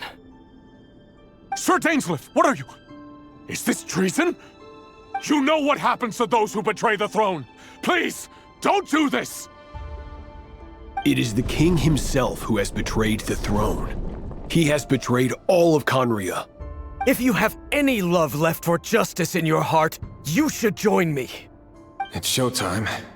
Dane and his group will handle the troops in the palace. Then Hraptatir and Rheindotter will disarm the security measures. My job is to enter the prison and rescue Vedifalnir. Stay safe. Wish me luck. Look after my brother. Draw your blade. It is time for justice to prevail.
place is filthy. And the smell is abominable. Clearly, the king doesn't allow his prisoners a single shred of dignity. This is dire. Found you. Hello, Mr. Vedifalnir. Ah, it's you. Surprised? Oh, wait. I guess surprise isn't an emotion that prophets feel very often. I certainly felt some surprise in the moment when I was blinded. Surprise at the king's sheer ignorance. Surprise at just how unfairly this world responds to words of earnest remonstration. I'm curious. What did you prophesize this time? It wasn't a prophecy. It was a word of warning. Someone had to say it. The king has forsaken all reason in pursuit of his obsessions. I simply told him that if he continues on this path, Conria will surely fall. But he didn't listen. Worse still, he stabbed you in both eyes and locked you away. Dane asked for my help. The court is in complete chaos now, but I'm sure you predicted that. Everything is transpiring as I foresaw, yet I am powerless to change it. Fate is an immutable force. I can but lament as the inevitable unfolds. I do wonder whether giving a man the power to see the future does nothing more for him than slowly crush his spirit. Forgive my curtness, Vedifalnir, but the king did not suddenly turn on you today. His suspicions have been brewing for a long time. You can't have wisdom beyond the reach of your fellow man without attracting his fear and suspicion. There are things the king does not want to see. So, he doesn't want you having visions of them either. He blinded you because he thought this would make the visions stop. He wasn't entirely wrong. I did indeed lose my power to see the future. Right up until... Until what? Just now. I believe I saw something new. Well, tonight could go a lot of different ways. 5 of us banded together to storm the palace, also we could rescue you. This will go down as the most tumultuous day in Conrian history. I sense hatred in you. But also hope. A desperate hope that with the tyrant deposed, that will be the end of the story. But this is not the end. It is the beginning of a new chapter, in a whole new story. There are many men of honor and courage in this world, Rerir. But you are not one of them. You're not here for justice, are you? You're here for yourself. Is that a dagger? Interesting. Why not the polearm? It was always your weapon of choice. With your abilities, I don't doubt that you were able to recover some of your sight. But I also doubt that you want to make an enemy of me right now. Of course not. We're on the same side, aren't we? We could be. But I need you to be honest with me, Vedafilnir. At this... You mean your future? With your beloved, Felindis? Yes. And I know there are bigger things at stake here. A dynasty, a nation, maybe the entire world. But forgive me, I care first and foremost about myself. I can't abandon the one I love to save myself. I just can't do it. But you see a broader picture of the future than I. You see the solutions to the biggest problems of our age. So tell me, what is my solution? What's the answer? In matters of fate, answers are either right or wrong. What will be and what will not. Maybe you are willing to pay a certain price in the pursuit of happiness, but unfortunately, fate does not negotiate. That is the cruelest thing about fate. It is unmoved by your sacrifices. That can't be true. I know it's your voice that I keep hearing in my head, urging me to see how the world is changing, to seek more power, so I can protect the things I love. You show me disaster, but you won't show me how to avoid it? Why? Why are you doing all this? My voice. In your head.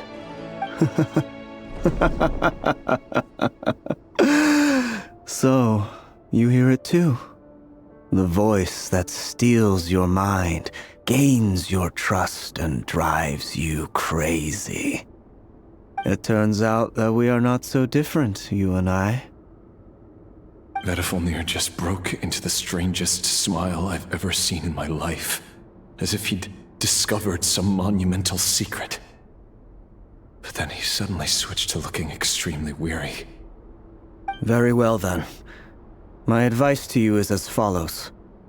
You must persevere. Whatever trials and tribulations you may face, be steadfast in the belief that they are your path to the future. For as long as you live, your story with Felindis shall not come to an end. That is the only chance you have of fighting back against fate. It is up to you whether you believe my words. Regardless, that is all I will say on the matter. I have no right to intervene any further. I will hold you to your word. Thank you for setting me free.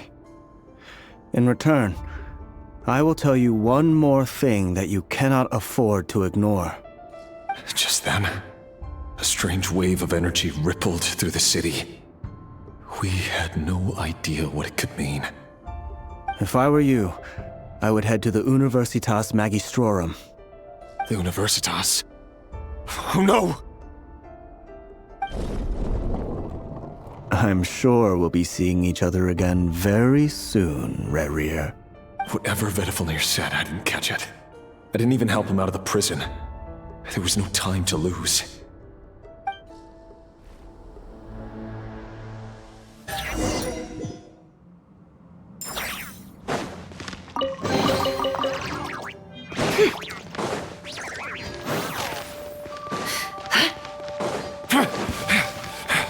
Monsters? Is this Rhine Daughter's doing? By the Universitas Magistrorum? Out of my way! Initiated. It all adds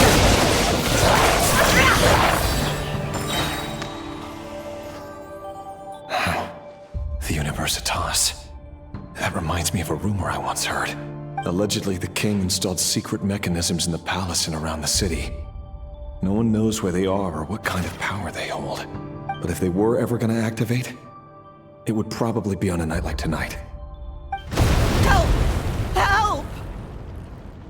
Hold on! Don't let them anywhere near you! Save me! I can't! Ah! That sounded like an explosion. So, the rumor is true? The king really went through? What other means does the king have at his disposal? They must run on power from the Abyss. And given it's a major center of Abyss research, anyone over at the Universitas will be in grave danger. I have to hurry!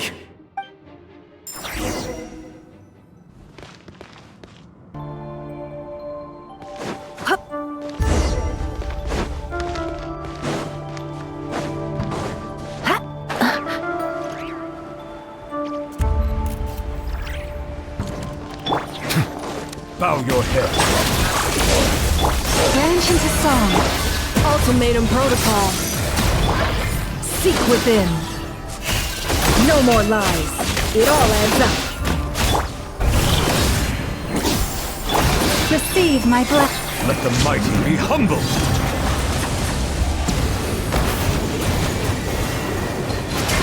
Silence! With one heart, we pray. The deception ends here. Can I the truth? Settle down!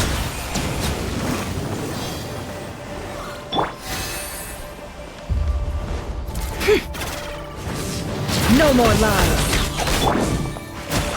Silence! Defensive mode engaged. Annihilation mode. Forest, protect.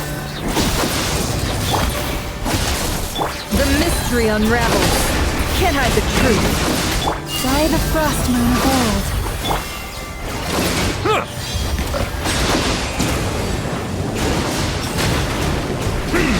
The tides beckon.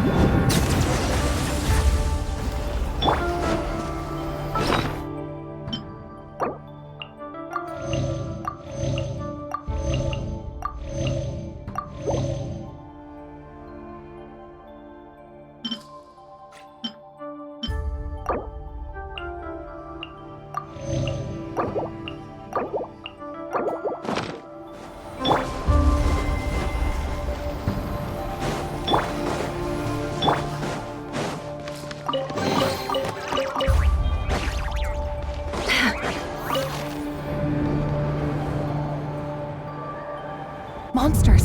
At the Universitas Magistrorum? Why now? Oh no! They're coming! It's no use. The table won't hold out much longer. The weapons. Where are the weapons? Of course. All the lab equipment was upgraded after the inspection last week, but the new weapons haven't been allocated yet. I'm done for. Is anyone there? I need help! Ah! Stay back! Please stay back! Please!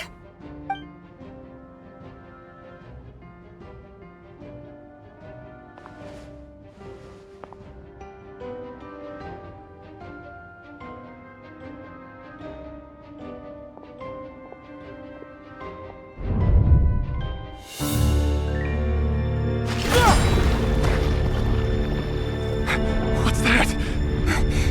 Reverie! So the rumors about your work are true. What? No! Listen, something happened at the palace tonight. We have to leave! You don't need to lie to me anymore. What do you mean? I know why you're worried. and I will respect the decision you've made. But it's okay, because I found a solution.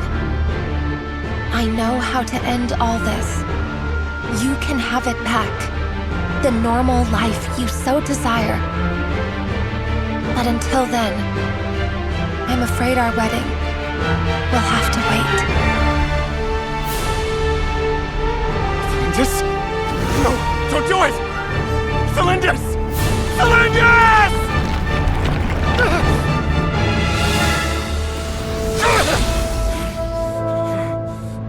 I told you, Rerir. Let her go. You will find someone better. No, I won't do it! I have to save her! By what means exactly? A lowly pawn. You lack the power and the strength of will. Do you know a way? Tell me! Come to the palace. Join us.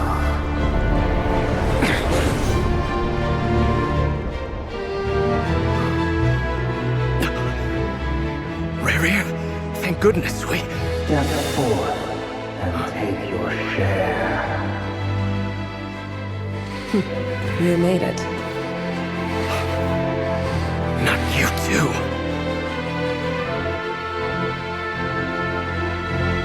Hatred or grief, despair or desire.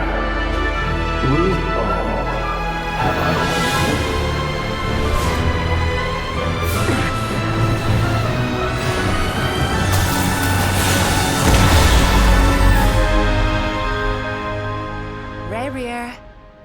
Rerir. Cylinders? Were you daydreaming?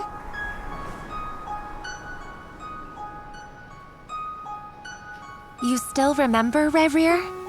That question you asked me a couple of weeks ago? Oh. You mean the proposal? Yeah. I'm wondering, where do you think would be a good place to discuss it? Maybe in the garden? Or were you thinking a fancy restaurant? It's your choice.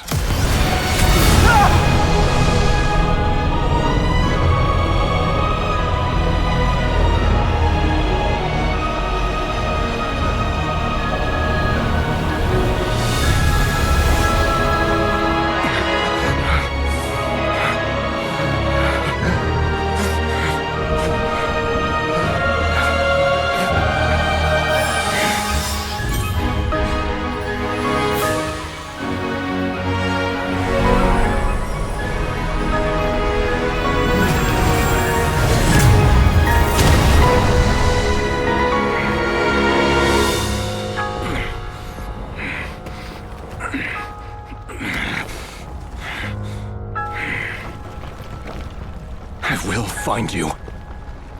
And then, you can give me your answer.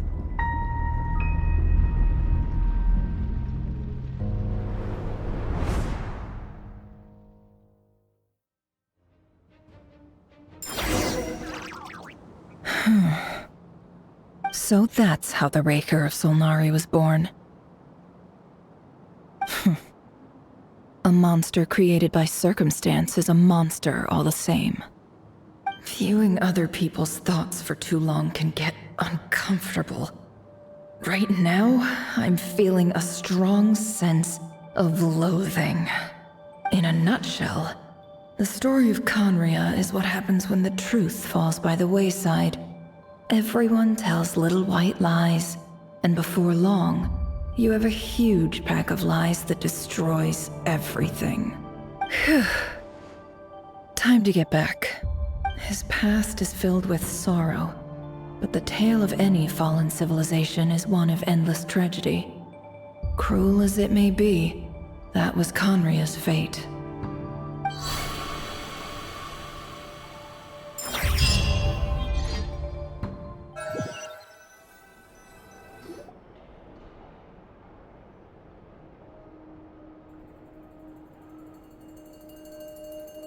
Everyone, I'm back. Can I get a standing ovation? Never! How are you holding up? Feeling okay? She's fine. Boss is a pro. Yes, I'm fine. You will have seen the events of Rarir's life through my thoughts. It's now clear that he is just a regular nobody, driven by personal tragedy, as he said himself. I mostly agree. There's only so much we can know about him from his memories alone, but they did give us a clear glimpse into his life in Conria. However, I would not consider Rarir to be a nobody. He was deeply involved in the events of that era. Yet, when the catastrophe of a generation strikes, nobody is safe. Sounds to me like you're speaking in riddles again. Is this you urging me not to abandon the people of Nodcry in their hour of need? That's not what I meant. Although I do hope you choose to remain a part of the plan. Without you, the mission ahead will be all but impossible. Then try to remember that I respond better to the carrot than the stick. And I don't appreciate being bossed around. Now, as for you, Missy, you were excellent. You stuck to the rules of the ceremony and kept your mouth shut the entire time. Cool! So, can you fill me in on the deets now? Most of what I saw went right over my head. Patience. You'll hear the whole story, don't you worry. But let's meet up with the others first. It will save me narrating it twice. Yehoda? Yes, boss! Let me get that door for ya. That's more like it. For a moment there, I was worried you'd forgotten about the first clause of your employment contract. Forgive my curiosity, but what does the first clause say? It says I gotta do the annoying stuff that boss is too lazy to do for herself. Like opening the door, pouring the tea, yada yada. Is that right? If something is in the contract, it's because she willingly agreed to it. Rest assured that the Curatorium abides by the very strictest of labor policies. In any case, I've hardly shied away from my share of the work today. Hope I don't catch Flintz and Varka lounging about in their chairs, enjoying a leisurely cup of tea. There's nothing I dislike more than other people enjoying themselves while I'm hard at work.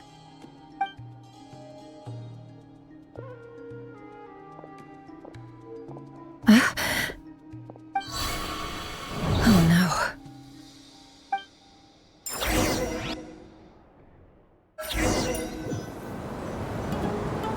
Sorry to disturb you, but we seem to have run into some trouble.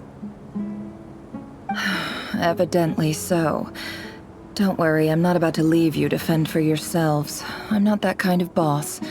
And it would go against the Curatorium's labor policy. I'm sorry? What did you hear me say? I wasn't talking about labor policy. Wait. How long have I been standing here? Not long. You just appeared by the door a moment ago.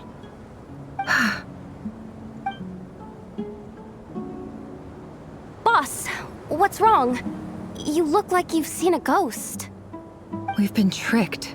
We never left at all. Somehow I hallucinated that whole scene back inside the office. Hallucinated? But how? How indeed. This place should heed my will alone. All thoughts and actions that occur in here are just a result of pawns moving across the chessboard in a carefully calculated manner. And nobody has access to this chess set but me. So you control everything in here? More or less. But yes, it's a special technique of mine. Has anything like this ever happened before? Only once. It was the first time I used the chess set. Is there any similarity between what happened then and what's happening now? I suppose my thoughts are a little turbulent, which was also the case my first time. Is there anything I can do to help?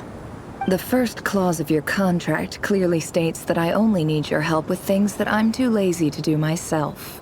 Meaning, you're not feeling lazy right now? Meaning this is not something Yehoda can help with. The chess set is a personal treasure that I alone understand. I must be the one to find our way out of here. Boss, it's fine. Really. Let me do something useful. Oh, listen to you. Whatever would I do without you, Yehoda? What? Really? Yes, really. Where would I ever find another employee as obedient and servile as you? God forbid anything ever happens to you. Oh, okay. Well, anyway, I was thinking of fetching some water. There's gotta be a source around here somewhere. I suggest everyone finds someplace comfortable to take a rest. We gotta conserve our energy.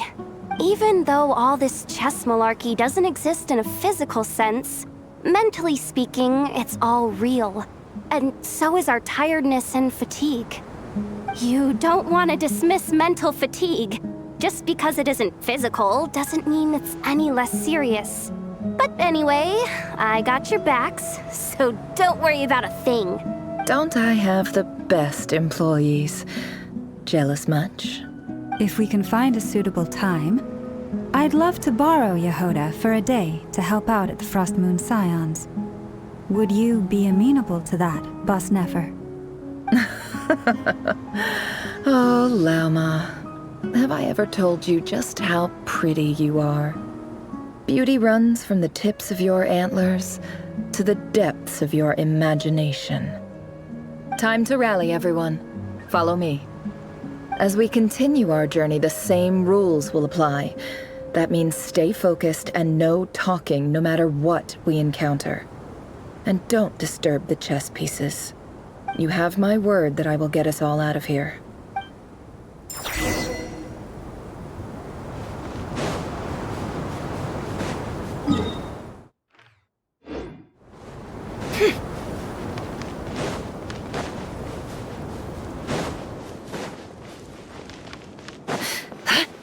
This place looks familiar. That's not a good sign. There's someone up ahead. I wasn't expecting visitors at this hour. Wait, is that? Oh, it's him. There you are! Sinue's been looking for you all day. I think he has some news for you. Oh yeah? What were you doing just now, Uncle Retinue? Hiding away some more loose change? I know I saw some Mora. What do you mean loose change? Oh, come on, I'm too old for this. Just pretend you saw nothing.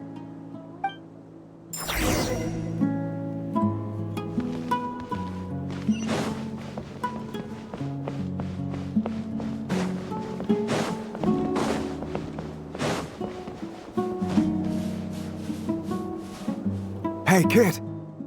Mind telling me what Sinuhe's been up to recently? I'm trying to get in his good books and I need a way in. Get in his good books? Why? What do you want with my dad, Uncle Apepi? I've written a new song. I was hoping to showcase it at the next festival, but I'll need his approval. A new song, huh? I'd love to stay and listen, but unfortunately, Uncle Retinue says my dad's looking for me. Well, there's plenty of time and I'm not going anywhere. See that pile of stones? I'll be sitting there warming up my vocal cords. Come find me when you're done. Pile of stones. Got it.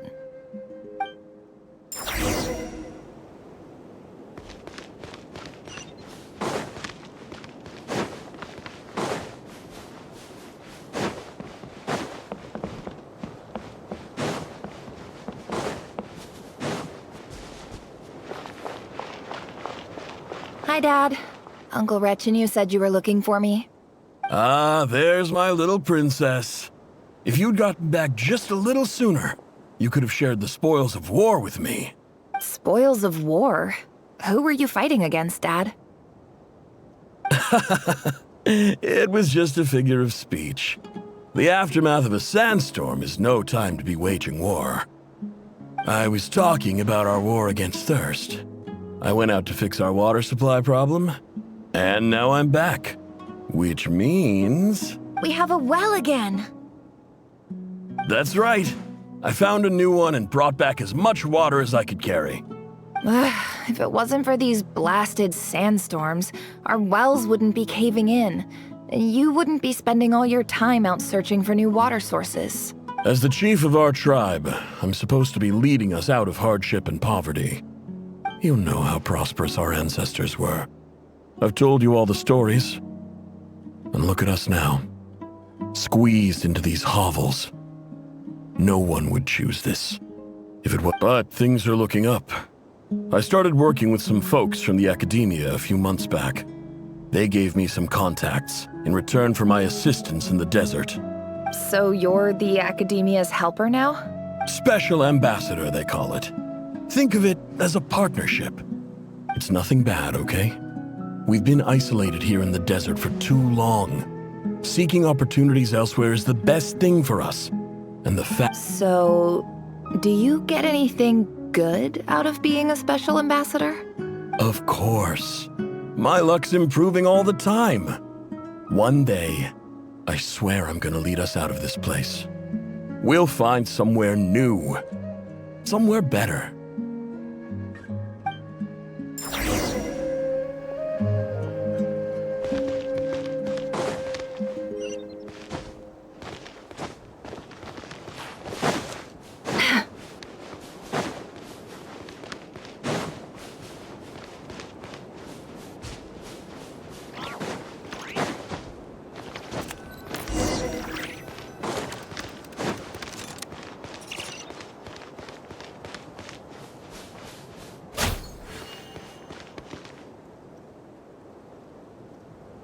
That's our well, and you know it! You stole from us! Well, you've gone from chief to thief, and now— Did you really think you could take our water without permission and get away with it? You're either brave, stupid, or both. And that Special Ambassador Act? Yeah, nice try! We spoke to the academia. They said it was all news to them! You're a liar and a cheat!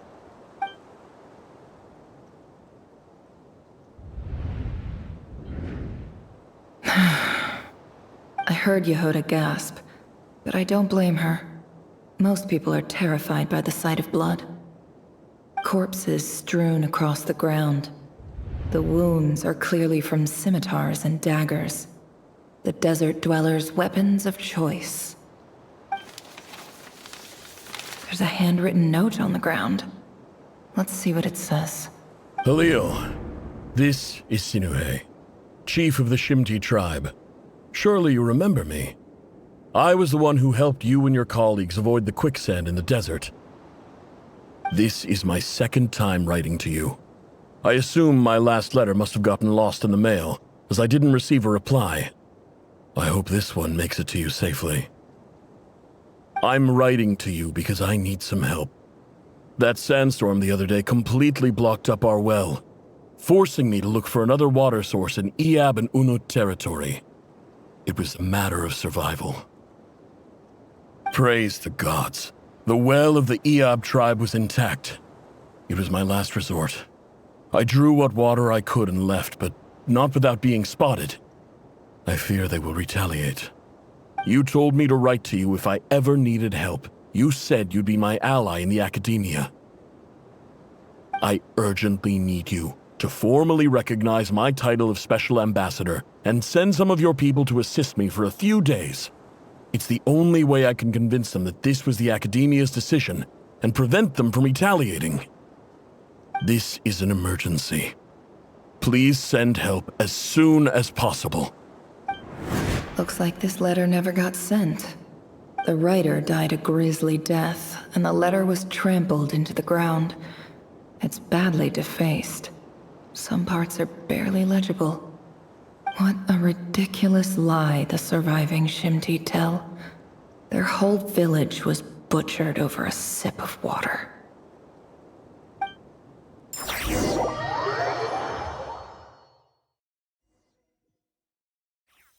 Ah, officer. Welcome. Welcome to our humble village. I thought you would at least have the courtesy to provide some respectable libations. This is the finest wine Aru village has to offer. I promise.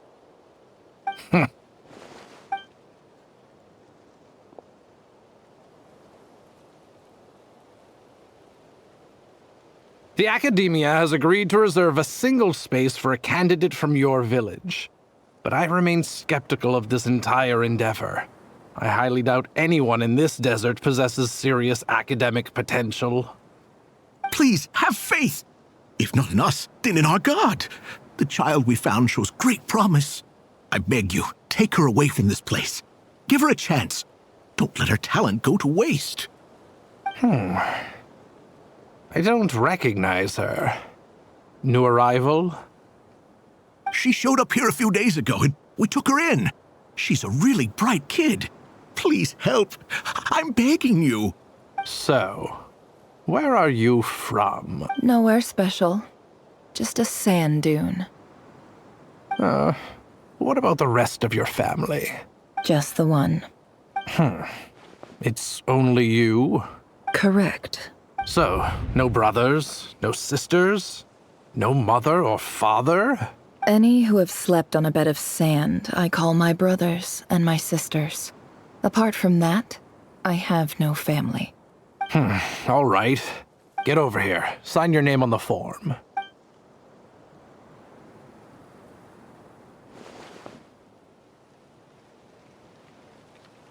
Never? You're rather fair-skinned for a desert dweller.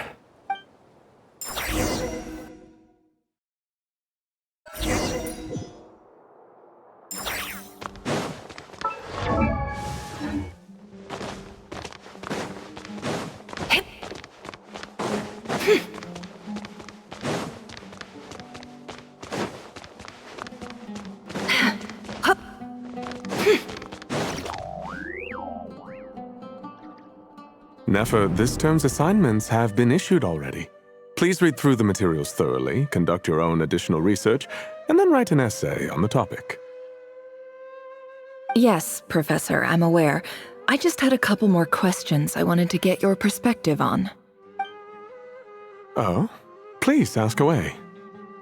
Well, I saw the other students' problem sheets, and I couldn't help but notice that my assignment is much easier than theirs. Do you really think I'm a weak student? A weak student? Goodness, no. Quite the opposite. You have a sharp mind, almost too sharp. I think what you're saying is, a weak student wouldn't have noticed the discrepancy. And if they did, they certainly wouldn't complain about the lighter workload. You see, sharp as they come. You see things the way they are, and I'm sure you know why they're like that. Because of where I come from. Because I'm different. I'm sorry, Nefer.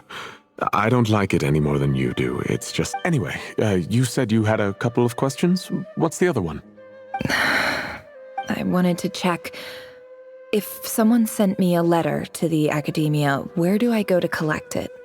Ah, your family wrote to you. Well, as long as they put your name on the envelope, someone should hand it right to you. Not exactly. It's not even a recent letter. I was just curious where the mail would end up if no one collects it. The House of Dana, I expect. I know there's a box for unclaimed mail somewhere in there, probably sitting on a shelf. Whatever you're looking for, that'd be the place to start. Okay, got it. Oh, don't mention it. Honestly, I feel like I failed you. I'm supposed to be your teacher, but I haven't taught you anything. Hey, don't say that. You're a great teacher, and you do your best for all your students. But the rules are the rules. You're not allowed to teach students like me. It's not just the Academia either. The whole world bends over backwards for the successful, and leaves the losers to suffer and die. Oh, my dear child. Don't tell me you've given up on life already. I haven't. I just think that if you want to make it in this world, you have to find a way to become successful.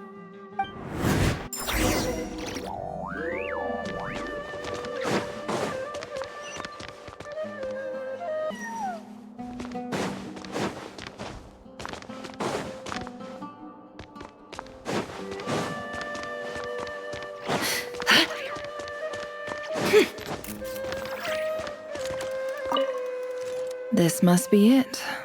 A big cardboard box full of unclaimed mail. And probably some letters that ended up here by mistake, too. Let's take a look.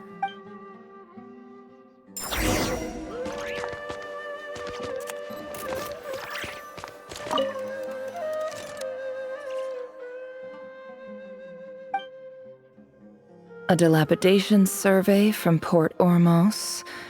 Looks like it's from a Corps of 30 representative. What a strange thought. A bunch of mercs losing sleep over rundown buildings. This one was never even opened. I guess the recipient didn't care what the Corps of 30 had to say about anything. Who was it addressed to? I don't recognize the name, but it must have been a Ksharawar professor. This one...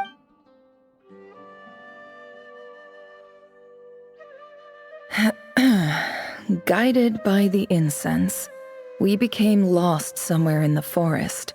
All the barriers between levels of consciousness disappeared as our minds soared around in circles, looking for a branch to seek refuge on. In clinical terms, these symptoms fit the description of incense poisoning. The Amurta Darshan strictly prohibits the use of hallucinogenic substances, but I believe there are still people getting away with it. For example, my neighbor who always breaks out into song and dance after using incense. This seems like something the academia would want to know about. Why wasn't it collected? Wait, what's this written on the back? The note says, "The sender authored this letter while under the influence of mushrooms. I would send it back, but no return address was provided. Stamped by the Grand Conservator of the House of Dana."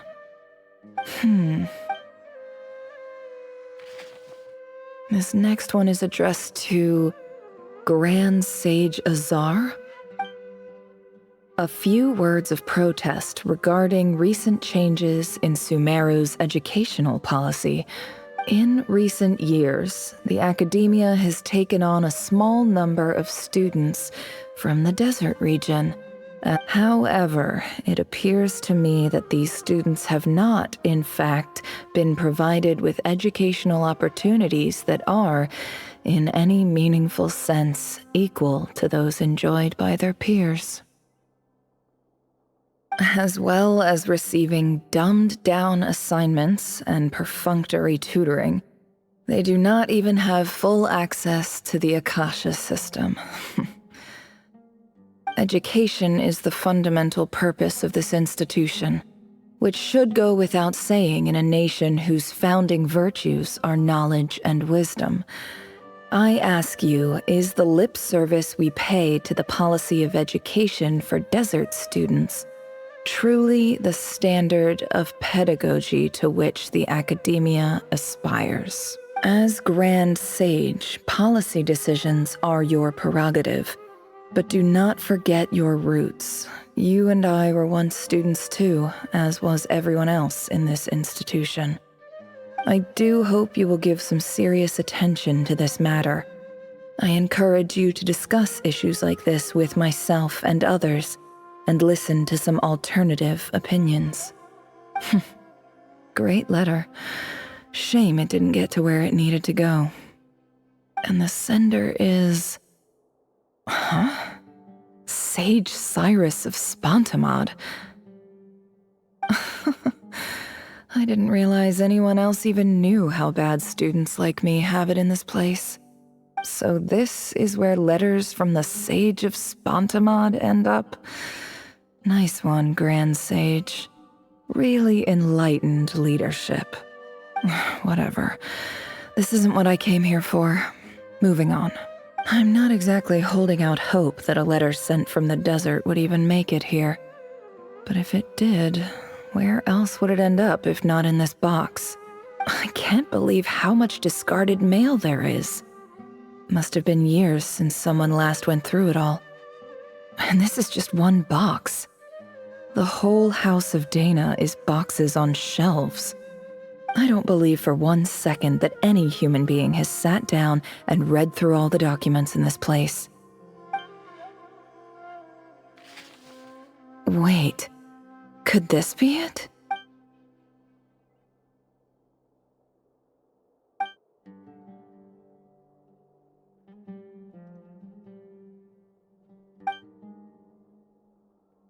Greetings, Halil. My name is Sinuhe, chief of the Shimti tribe. I was the one who came to you and your colleague's aid when you ran into trouble in the Great Red Sand. I don't know how well you remember it now, but I brought you to safety and gave you some water and other supplies. You seemed very pleased and told me your name. In my tribe, learning a person's true name is serious business, and I therefore see you all as friends. You were kind enough to leave your contact details, so we could stay in touch. The Shimti tribe lives a harsh, nomadic existence in the desert. You were sympathetic towards my plight, promising to make me a special ambassador of the academia and help us find a way to make a better living. This brings me to my reason for writing. Our tribe has fallen on particularly hard times, and I would like to ask for your assistance. There was a terrible sandstorm a few days ago, which blocked up the well in our land. To ensure my people's survival, I had no choice but to venture into Eob and Unut territory. The Eob and Unut are descended from the Thamudians, while we trace our ancestry to Tulatala. We worship the Lord of Flowers and have had relatively good relations with our fellow tribes, up until now. I found a well belonging to the Eob tribe. They declined to help us, but I really had no other option, so I took some water to keep me and my tribe alive. When we met, you assured me that you would be my ally in the academia. I would like to take you up on that offer, because I really need your help.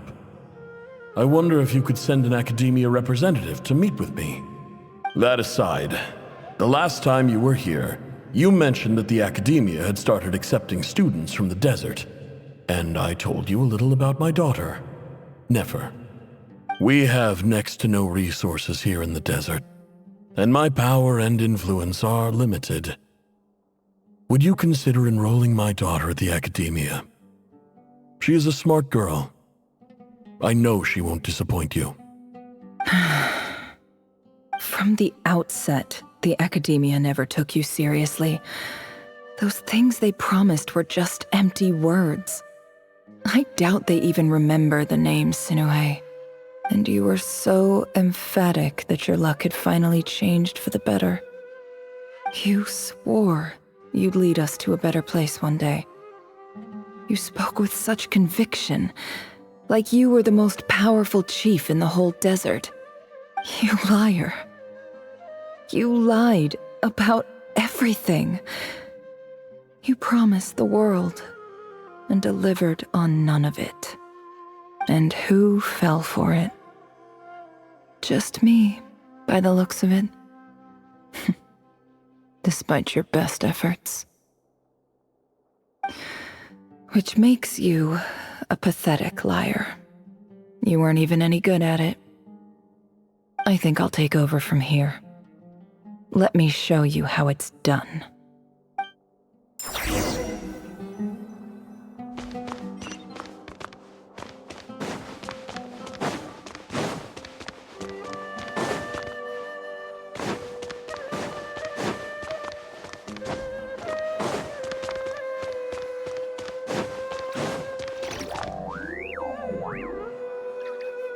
I just came to say goodbye. Thanks for everything you've done for me in my time here. Nefer? You packed your bags. Where are you going? I'm quitting. Something's come up in my hometown. Gonna head back and deal with it. Huh? But this was a hard-won opportunity for you. You know that better than I do.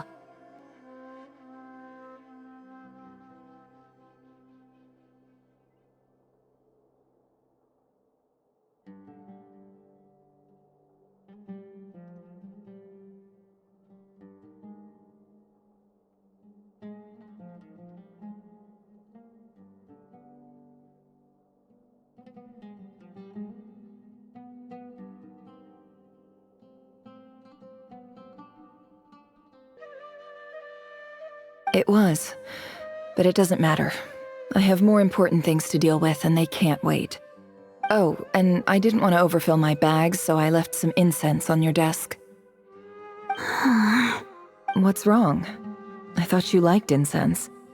Although, I did read somewhere in the House of Dana that it has hallucinogenic effects.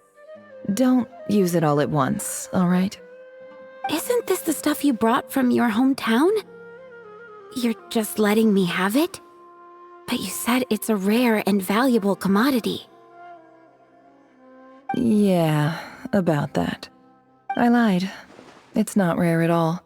There's this bunch of ruins near my hometown that are practically overgrown with this plant. It's not worth much. Keep it, it's fine. But never... All right, that's all from me. You take care.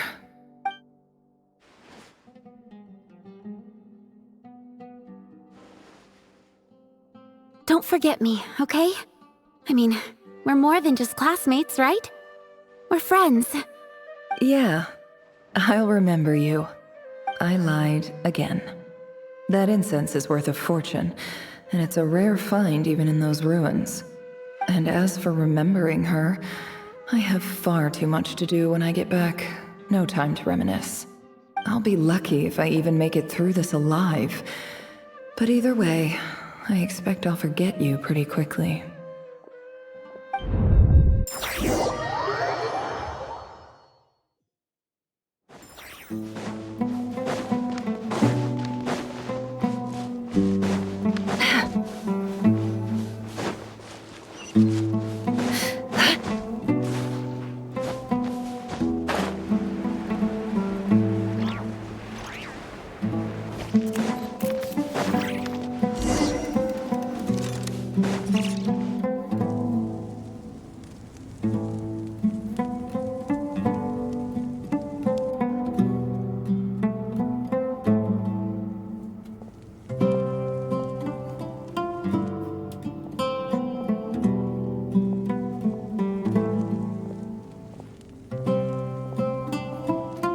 It's a pleasure to meet you, Mr. Arif.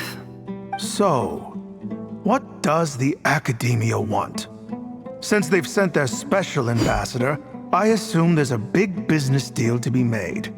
If not, I'd be very disappointed. Please, sir, lower your blade. You're lucky I'm the one they sent. Not all special ambassadors share my admiration for the Eab people. The ever-shifting balance of power in the desert reduced the once great civilizations of this region to rubble and sand. But the story of the Eab has a very different trajectory. Others... Huh. So, you do know who you're dealing with? This well is the perfect symbol of your strength, is it not? It used to belong to the Unut, but it looks like you have control over it now. You're not wrong. But I'm sure you didn't come all this way just to flatter us. Of course not. I came to bring you some very good news. Some information that recently came to light, which might just be your ticket to freedom. Records uncovered by the Vahumana Darshan show that a certain well currently under Eab control is built on top of some ancient ruins.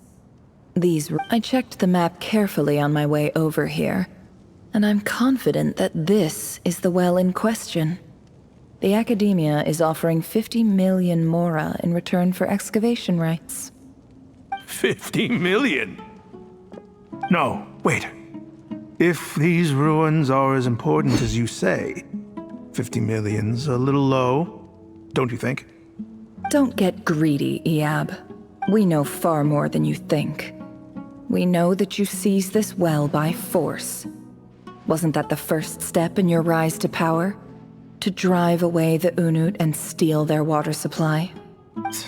So what if it was?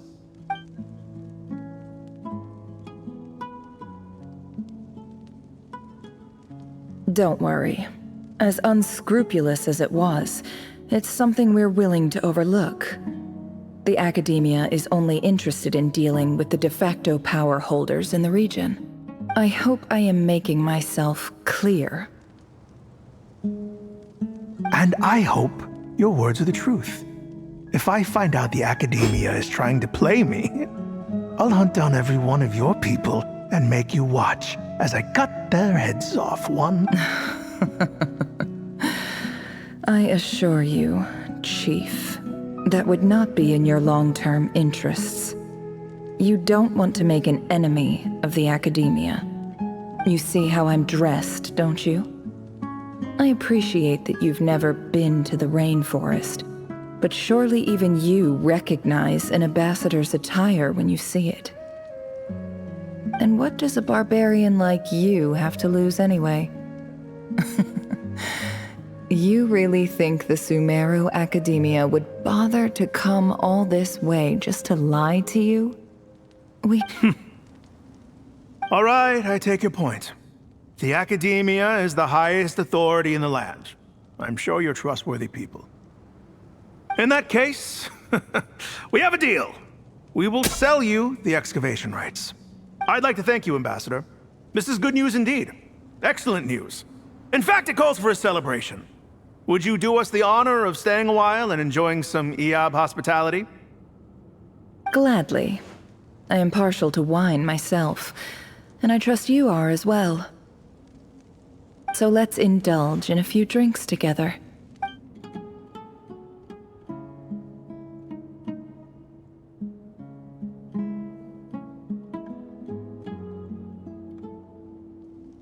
Chief! Chief, it's an emergency! It's the Unut. They've taken the well. What? Well, don't just stand there. Take it back. Yes, Chief. I have every confidence in the EOB's military superiority, and yet... What is it? The Unut's response was alarmingly fast. The day after we reach a deal, they seize the well. I don't... I am obliged to remind you, Chief, that the Academia will only deal with the de facto power holders. If you cannot regain control over the well, I'm afraid you won't see a single mora of that 50 million. No! Please, Ambassador, just give me some time. I swear the Unut will not get away with this. That well is ours, and so is the mora. Glad to hear it. I will wait here for an update. If there is a traitor, I will find them. In the meantime, make yourself at home. I'll report back as soon as I have an update. Much obliged. Wow. All it took was a few words and I've got him wrapped around my finger. What an amazing feeling. So, in summary, Ambassador, the Academia would rather negotiate with our tribe instead of the EOB, yes? The EOB are ruthless murderers who don't listen to reason. And now they have the gall to interfere in our research projects in the desert region. So let me ask you, Chief, if you were the Academia, what would— Kill them all, of course. Precisely. The Academia does not tolerate those who stand in our way. The EOB have held back our academic pursuits for too long, and our patience is wearing thin. At the same time, there is simply no way that the Academia can be seen to be intervening in desert affairs. I'm sure you understand where I'm coming from. We have our own rules out here. If the rainforest dwellers raised arms against a desert tribe, you'd start a bloody war. Right. We can't confront them ourselves, but we can support their enemies. The Unut have always had strained relations with the EOB, which makes you our natural allies. Natural allies. Weren't the EOB your allies once? You were quick to send them after us to protect your interests back when we stole that water. And now look at you. You're at each other's throats. Let me be clear. The Academia wishes to collaborate with the legally recognized rulers of the desert in this matter. We are asking for excavation rights to that well, and our offer is 50 million mora. Say no more. I believe we have an understanding. Good. Then I suggest you get to work. Get us access to that well, and the more is yours. You see, Dad? Lying is easy when you know how. People will believe anything.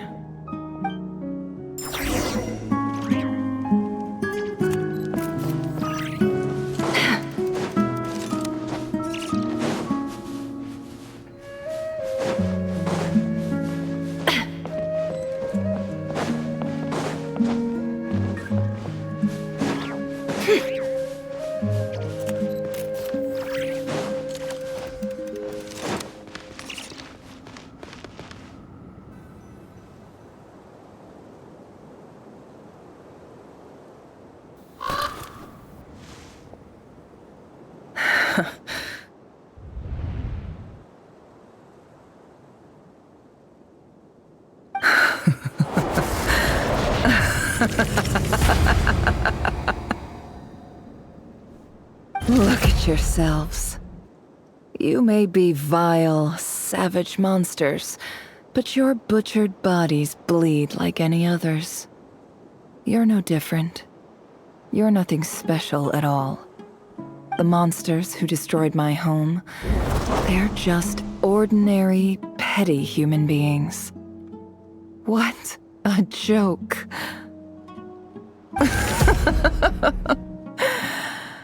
I think we're even now.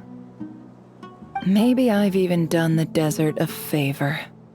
It's a better place without all these people around. Oh, Sinuhe, my gullible fool of a father. Perhaps if you'd been as ruthless as I was today, our tribespeople would still be alive. In this dog-eat-dog world, a chief needs to be tough to survive. But you couldn't do what had to be done. So I did it for you. Nefer, it's okay. All of this is in the past now. I believe I remember you promising to remain silent. Yeah, but even so...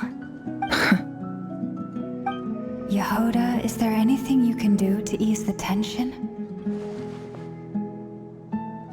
Alright, time for a sharp turn onto a completely different topic. So, anyway, that's enough of that. When are we getting out of this place? Feels like we've been walking forever. I'm getting pretty tired. Oh, Alma, you tired? Yes. If we can find somewhere to sit down, I could certainly do with a rest. It's not far now. There should be a temple just up ahead. Yes. Really? A temple? That's where this story ends? I guess that's how things go in the desert. Desert dwellers can never escape their destiny. Or so everyone says. I never wanted to believe it, but looking back now, I'm as desert as they come.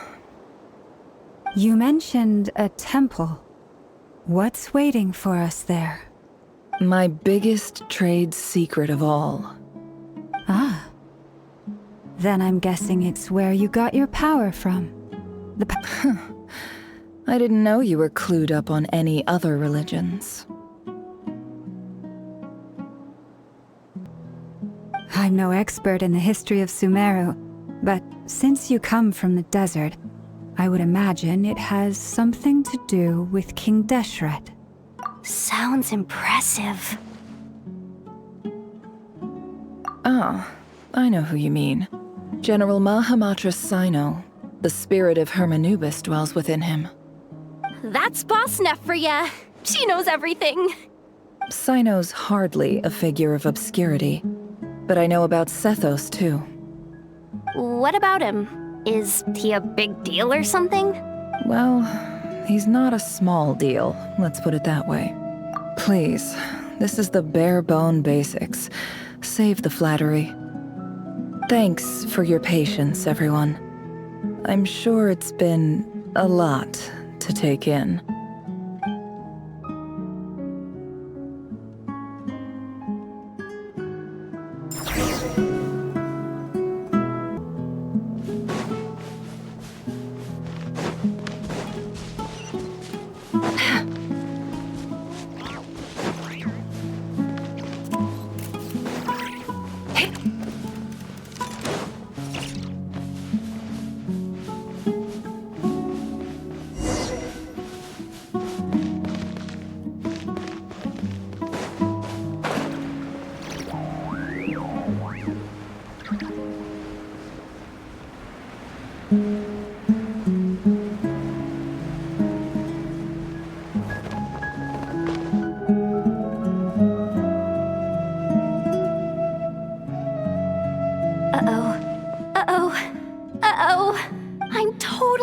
my depth here. I don't have anything to add about any of this stuff. Like, look at that statue, for instance. I want to do the whole name-dropping, this girl knows her stuff thing too, but I've never seen anything like it before. A statue with the head of a bird. That's Thoth, the Ibis King, one of the 7 pillars of King Deshret. The legends say that he, the Crocodile King, and the Goat King were the 3 retainers of King Deshret. Let's take a look.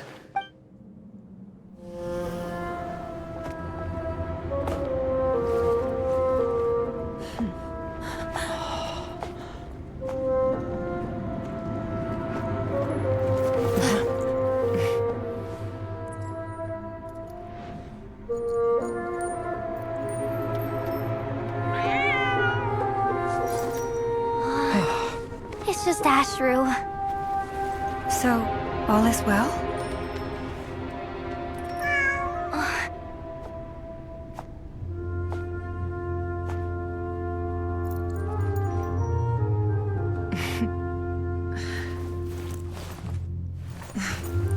Typically speaking, at this point, the world disintegrates. Then we find ourselves back in the outside world. Besides, these are my memories. There's nothing to fear. You're sure?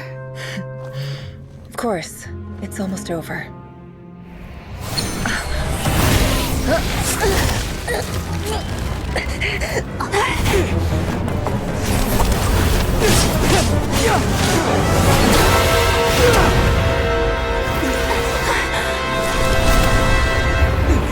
Never! Hey! Hold on!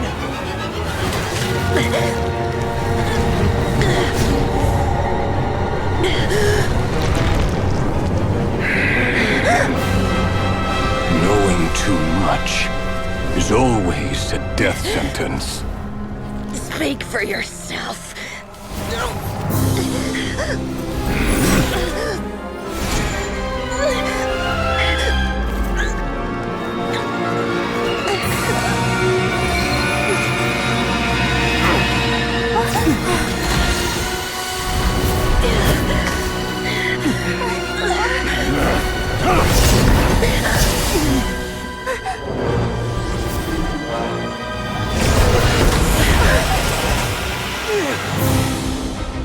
How repulsive.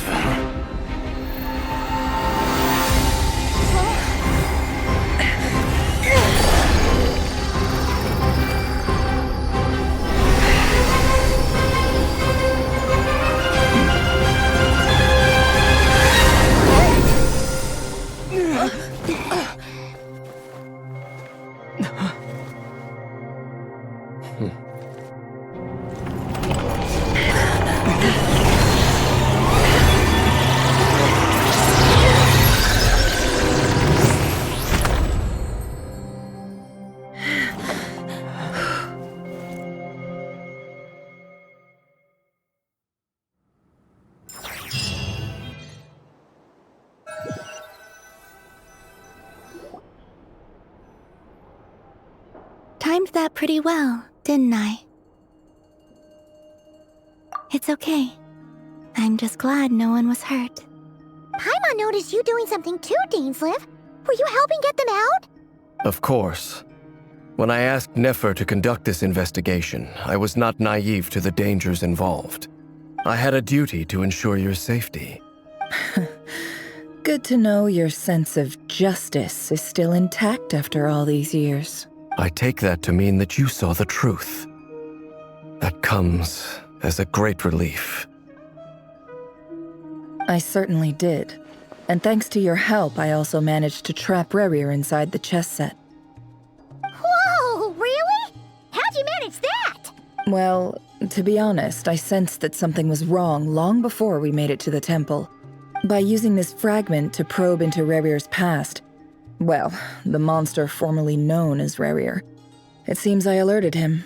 I was tracking him, then he caught on and started tracking me too. Can't say I'm surprised. But how did he track you through your thoughts alone? That shouldn't be possible. Rerir was a secret agent who reported directly to the Vinster King. He is an expert at finding a trail and hunting down his pursuers. No wonder. He infiltrated the chess set, read my thoughts, and built a new virtual chess set inside of it. That's why we weren't able to leave at first. Speaking of your chess set, it's quite a remarkable item. Would I be right in thinking you have some connection to King Deshret? You overestimate me. I only have a connection with one of his underlings, the Ibis King. You all saw how this came to be. A long time ago, the Eab massacred my tribe, the Shimti, in our home village. A few years later, I enrolled in the academia, where some new information came to light. The Unut and the Eab fought a bitter battle over the rights to a well, all for the sake of a non-existent 50 million mora. The Eab ultimately won that confrontation, but their victory came at the cost of almost every warrior in the tribe. The final blow to the Eab came at the victory feast, when an Unut assassin beheaded their chief right before my eyes. The remaining Eab fled and have been scattered to the winds ever since. Having gotten my revenge, I returned to my hometown, where to my surprise, the nearby temple was still standing. There it was, seemingly immune to the relentless hostility of the desert. As I stood there gazing at the temple, I noticed a cat just outside. This cat, as it turned out, was home to the spirit of the Ibis King. He led. This chess set is my gift from the Ibis King. The chessboard within is made to the same specifications as the one in the mausoleum of King Deshret, and represents his power of piercing analysis. With this chessboard in its container, I gained a certain ability to perceive hidden secrets. Now, you could conclude that the Ibis King simply wanted to give the people of this world the power to seek the truth, but I don't believe that's the full story. Every god plays favorites. Their hearts are as fickle as any human's, full of secrets, perversions, egotistical tendencies. But precious few gods are willing to admit this. It is the same with all powerful forces, including fate itself. Their gaze falls preferentially upon a select few. As you rightly point out, this is an act of favoritism. If you're alluding to the Abyss, then yes, I agree. Gather the others. It's time to share everything I've learned.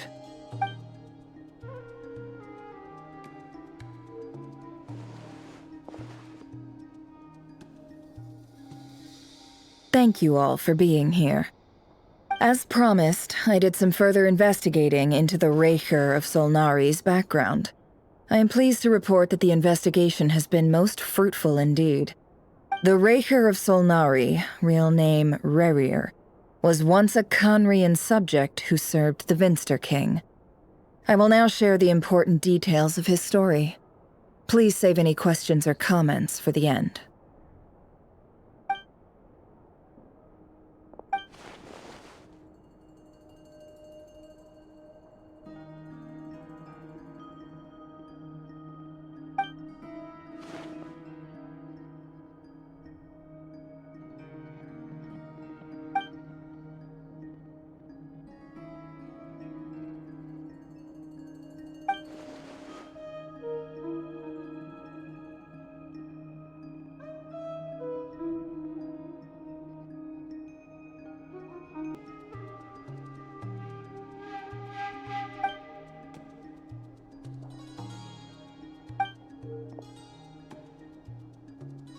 So that's why he's so obsessed with the moon. A tragic tale, to be sure. But it does not excuse his many transgressions. No matter how much Rerir suffered in the past, the fact remains that he is what we know today as the Wild Hunt, wreaking havoc upon innocent lives in Notcry. He becomes more dangerous with each passing day. If left unchecked, it is simply a matter of time before all of Tevat suffers the consequences.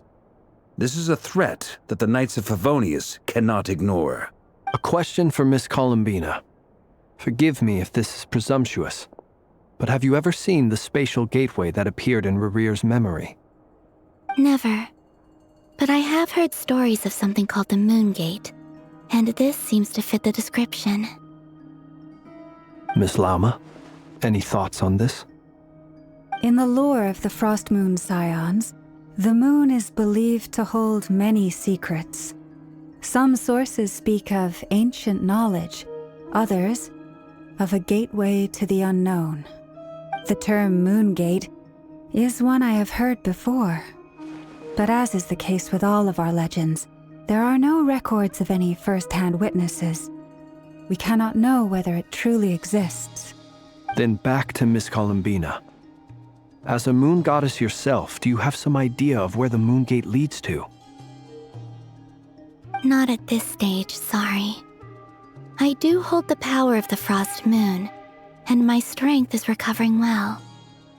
I can sense that the gate would open at my command, but...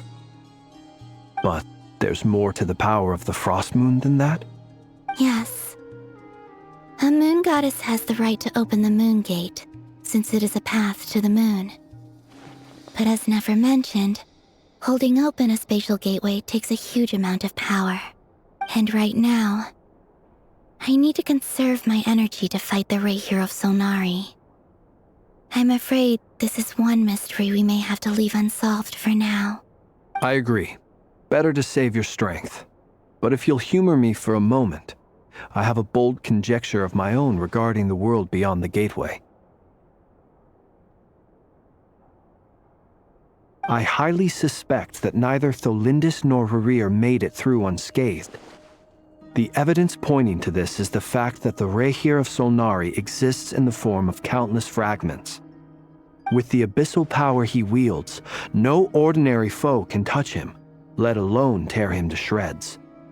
And yet, the wild hunt proliferates wherever his scattered fragments lie, drawing hordes of monsters to many different locations across the land. So your theory is that Rerear was physically torn to shreds by some powerful force?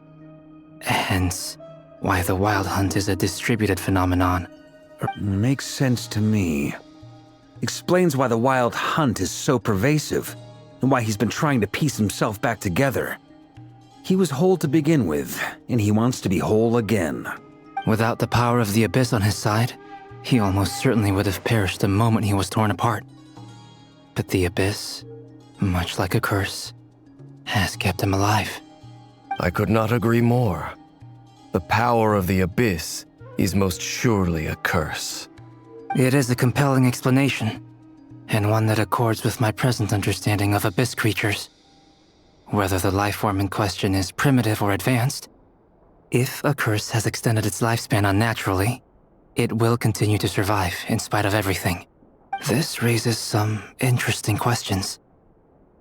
I will run some experiments and see if there is any validity to my suspicions. That being said, regardless of whether my research bears fruit, I would like to thank Miss Nefer for conducting such a thorough investigation. My pleasure, Mr. Albedo. I too hope that the information I have shared today proves useful as we look to formulate the next stage of our plan.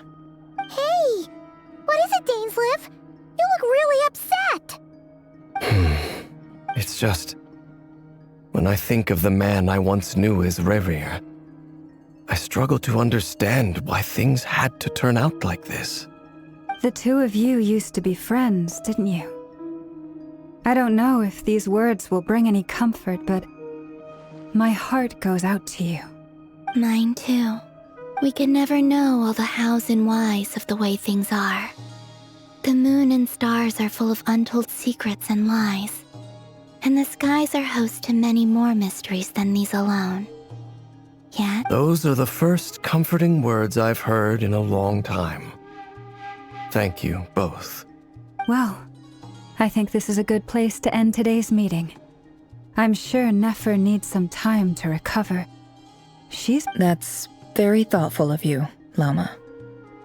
Of course. Sounds good to me. Take some time to rest and digest before we reconvene to nail down a plan.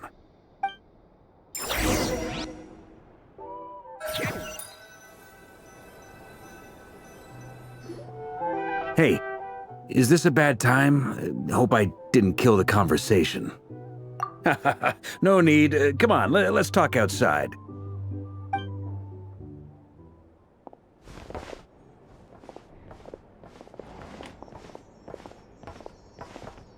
Anyway, Nefer went back to the curatorium to get some rest. But before she left, she shared some things with me that I thought you should be aware of.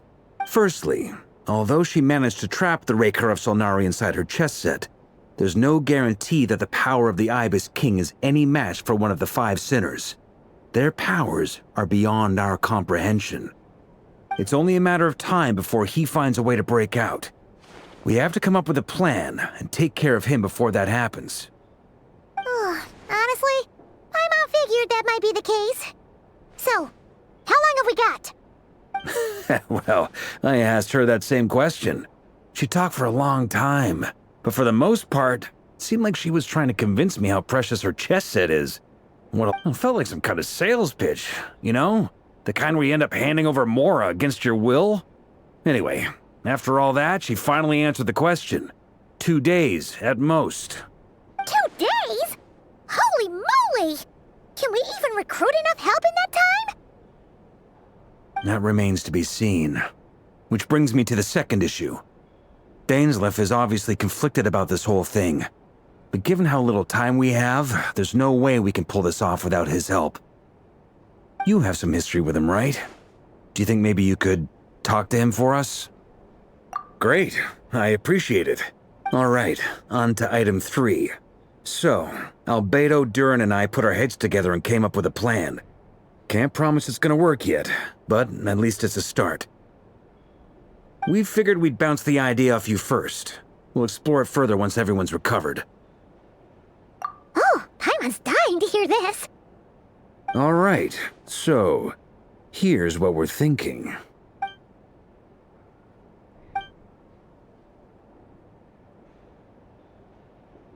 We felt a little uneasy about roping you into this. I mean, firstly, you're not locals, and secondly, none of us are your boss. You're well within your rights to refuse if you so choose. Roping us in? Why would you even say that? We know the stakes here. It's all of us against the Raher of Solnari, or none of us stand a chance. I choose my words very intentionally, I'll have you know. I like to think there's an art to striking a down-to-earth tone even when the stakes are through the roof. Sir Varka, I have a few thoughts about this plan. I'm all ears. I think we can be more flexible with how the roles are allocated. In my view, the most sensible lineup would be like this.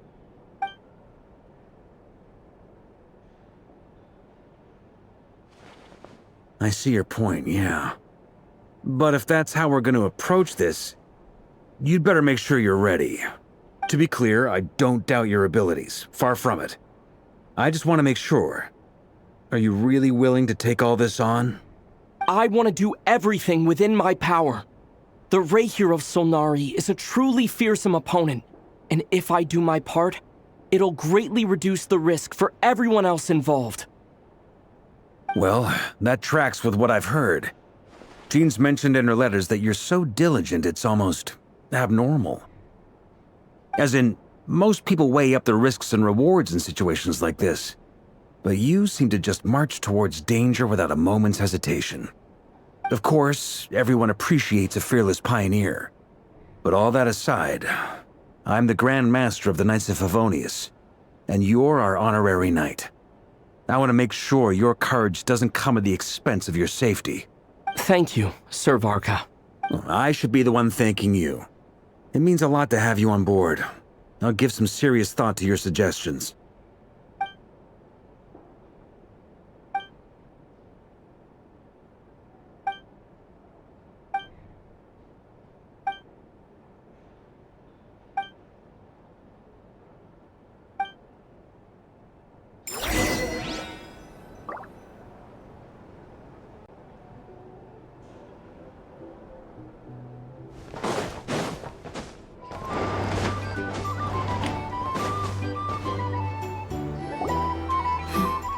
This is a thorough plan, but I do have one last question before we take action.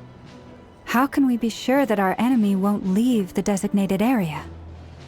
Great question. Albedo's been hard at work analyzing Rerir and the Wild Hunt's behavioral patterns. His conclusions are as follows. Firstly, from the earliest known confrontation until now, Rerir has never displayed any ability to manipulate the dimension of space, so it's unlikely he has any power in that domain. Secondly, he seems to have a particularly strong vendetta against our group. If we put him in a fight-or-flight situation, he'll choose to fight every time. Thirdly, finally, and most importantly, he is consumed by hatred, both for the moon and for his enemies. Turns out, we tick both of those boxes. We have a reincarnated moon in our ranks, and a spy who accessed his private memories without permission. He'll be baying for blood, not looking to escape. As someone who's had their fair share of interactions with the Wild Hunt, those all seem like valid observations to me. Understood. Then I will defer to the verdict of the group. Well, everyone, that's the plan in full detail. Albedo and Durin are carrying out their part as we speak. Plan approved. Scheduling.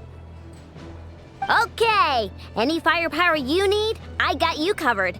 Let's light this baby up. The Frost Moon Scions are behind you as well. And the rest of you?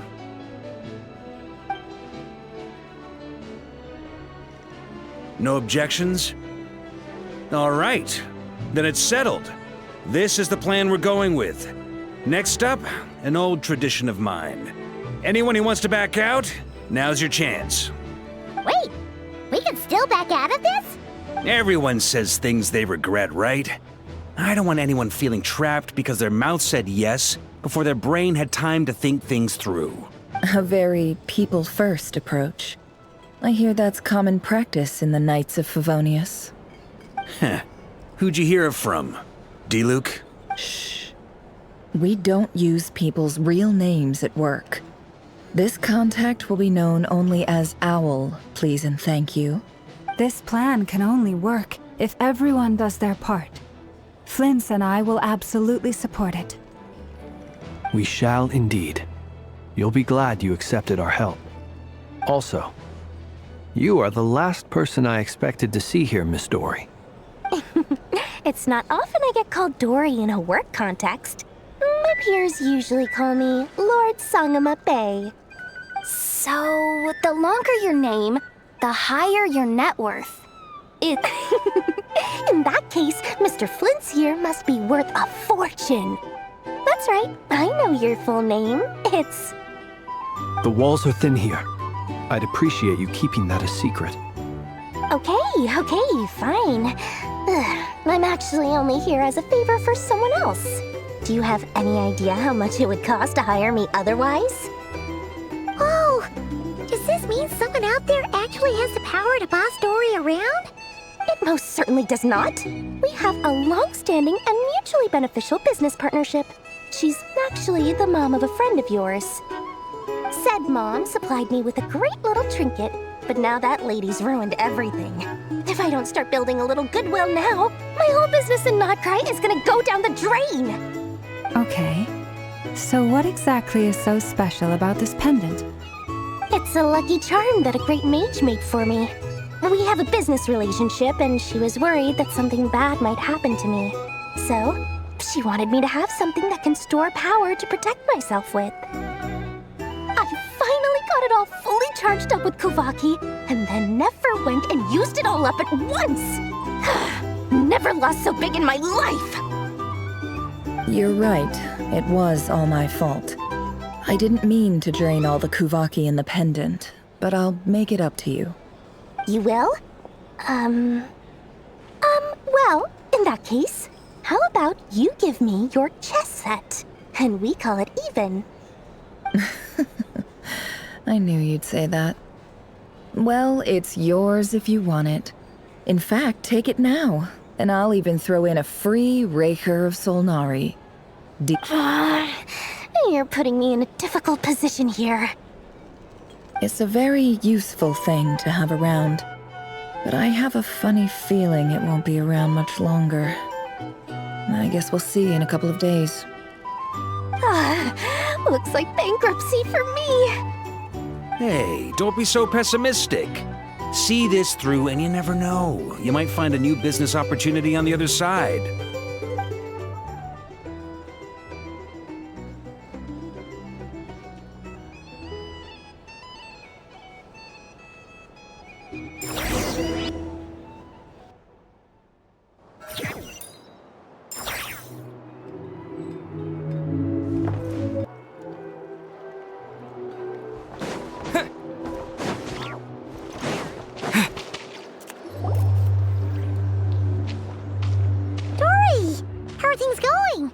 Ready?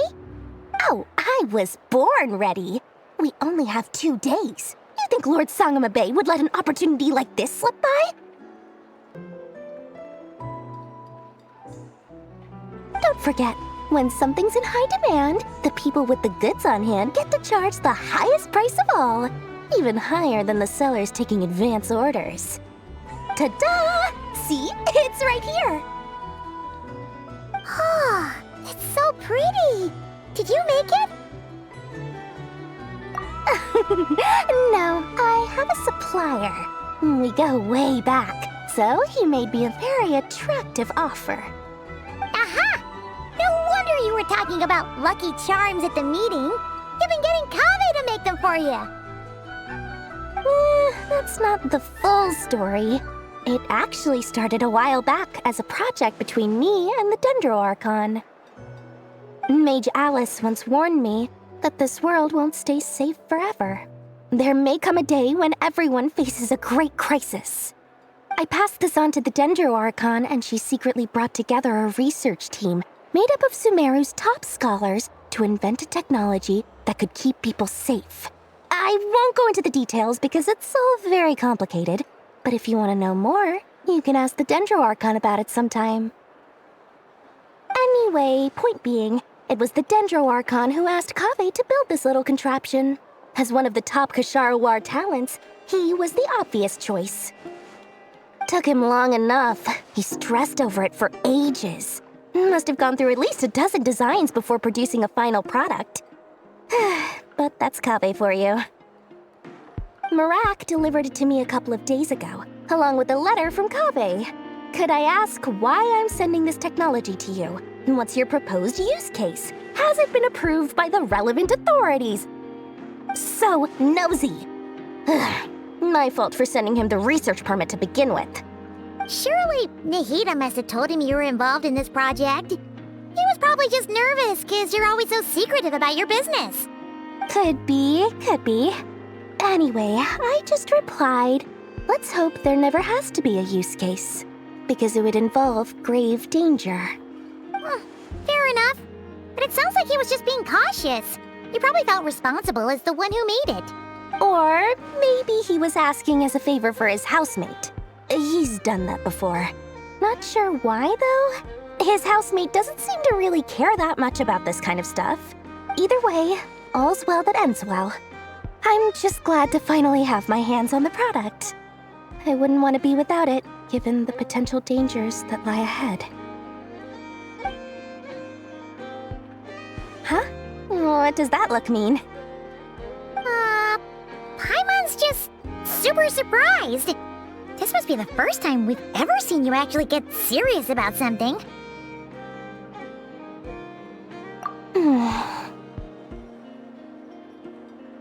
Well, a long time ago, I made a promise to myself. I promised that I was gonna live every day of my life with a big beaming smile. Obviously, Mora plays a big part in that. But there are always gonna be times in life when you have to give something back. That could mean paying back a debt, returning a favor, or showing some kindness. Alice has been a huge help to me over the years. She was the first investor I ever had. And I want my investors to know that Lord Sangama Bay is the best in the business. And more than that, no one knows what the future will bring. Whatever happens, I want to make sure the Dendro Archon and all of Sumeru is prepared to face whatever comes. Oh, that? I was just making sure Nefer and I are square. Don't be thinking it was some sort of benevolent act. I'm no saint, so don't treat me like something I'm not. My priority is doing the business that I want to do. So long as my conscience lets me, but it usually does. That's the Lord Sangama Bay business model. All right, if you say so. I do say so, and that's the whole point. I'm a businesswoman. Don't go trying to figure out what kind of person I am. You'll exhaust yourself. Oh, and could you two help me get this stuff where it needs to be? Thanks so much. You're my favorite assistants.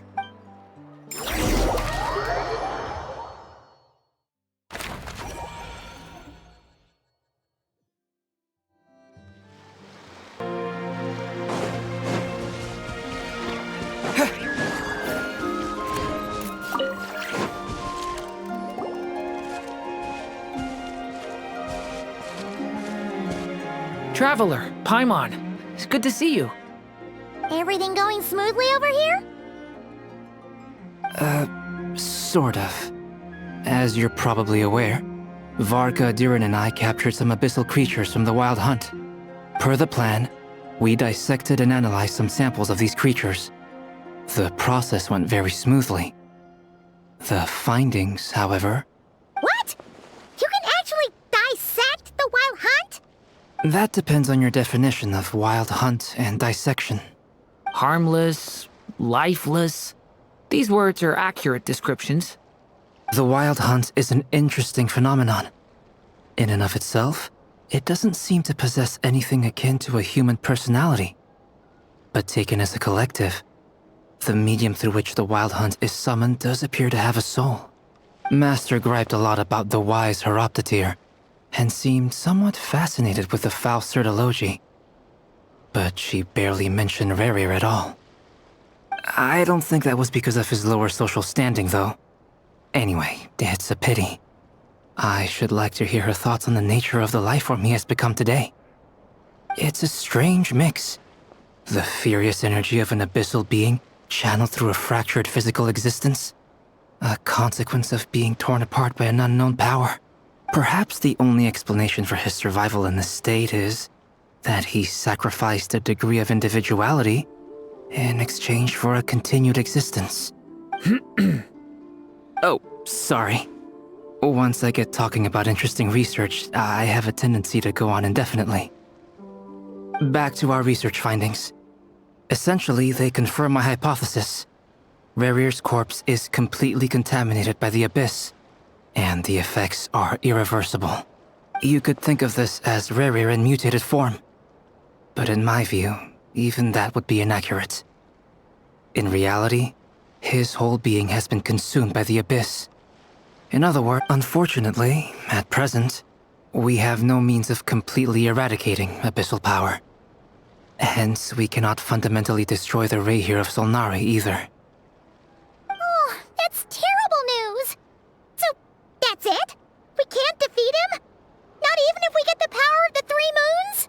Miss Columbina's situation is a difficult one.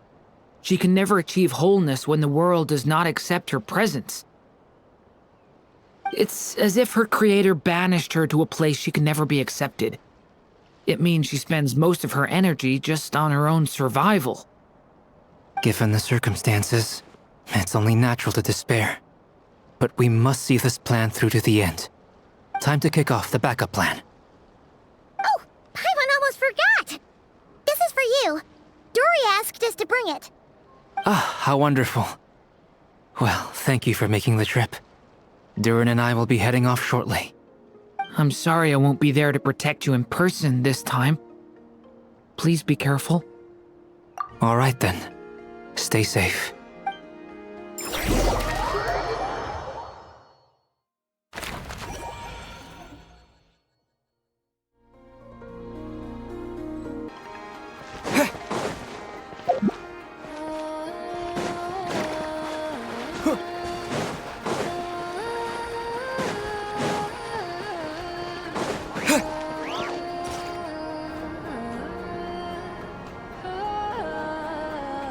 Miss Lauma, is everyone here? Yes.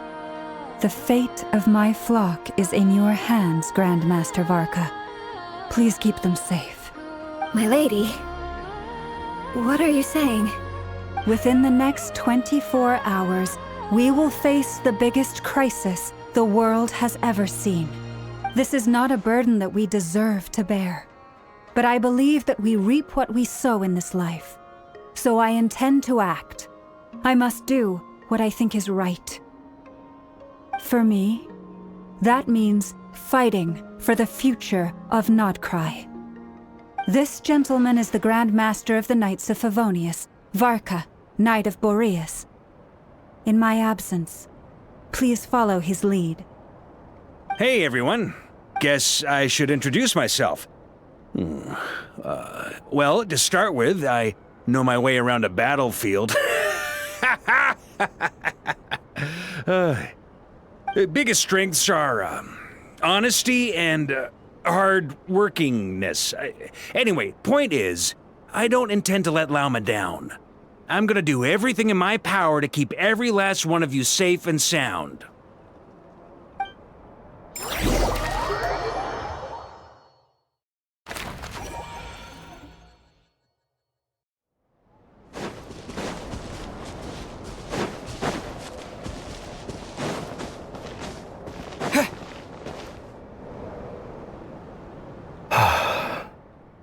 Something on your mind? Miss Columbina, was it? I believe that's how the others addressed you. That's right. Names are funny things. Have you always been called Dainslev? Yes. I take it your own name has a more complicated history. I have a different relationship with names than other people. To be honest, I'm not even sure that Columbina is my name. But it's what everyone calls me, and I go along with it. A lot of my life has been that way. I get so used to things that I forget to question why they are so. I never used to think much about where names come from, or what they mean to people. Maybe something's wrong with me. You're different from other people. I sensed it the first time we met. You're more perceptive than most. I'm sure your long life and rich range of experience explains that. Do you ever find yourself missing Conria, Mr. Dainslev? Difficult to answer. I have dreamed of the past many, many times.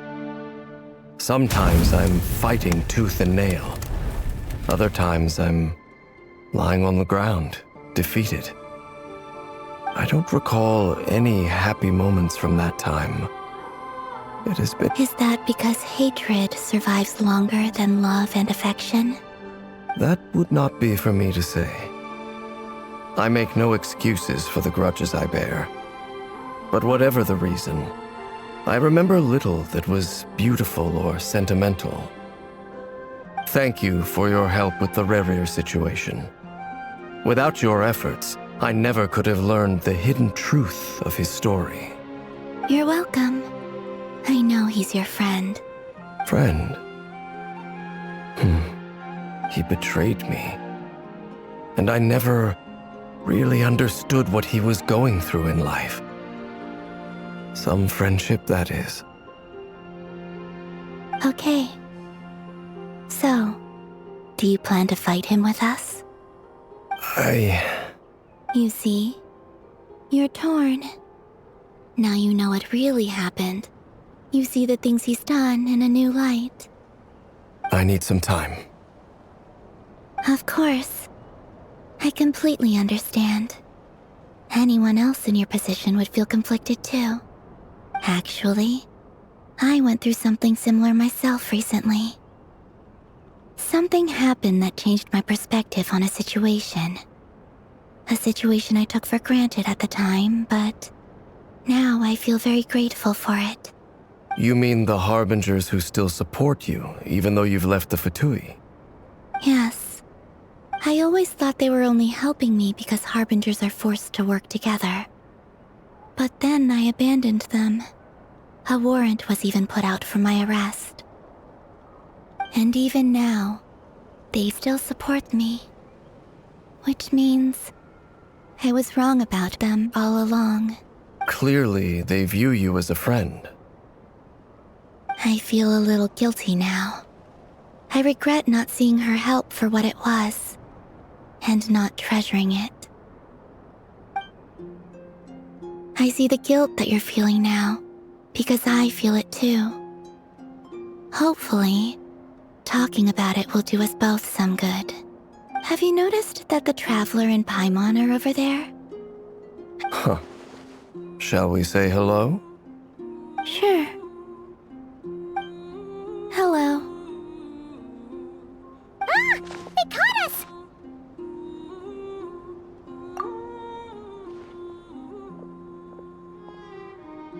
I apologize for making you worry.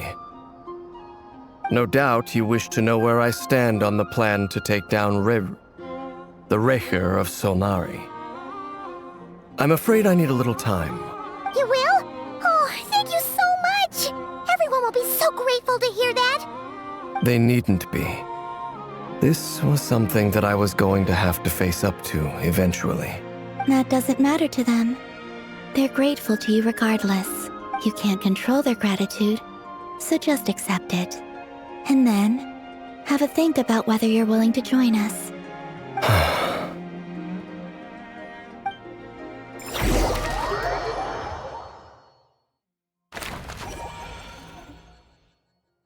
It's nearly showtime! Let's go rendezvous with the others. You know the place.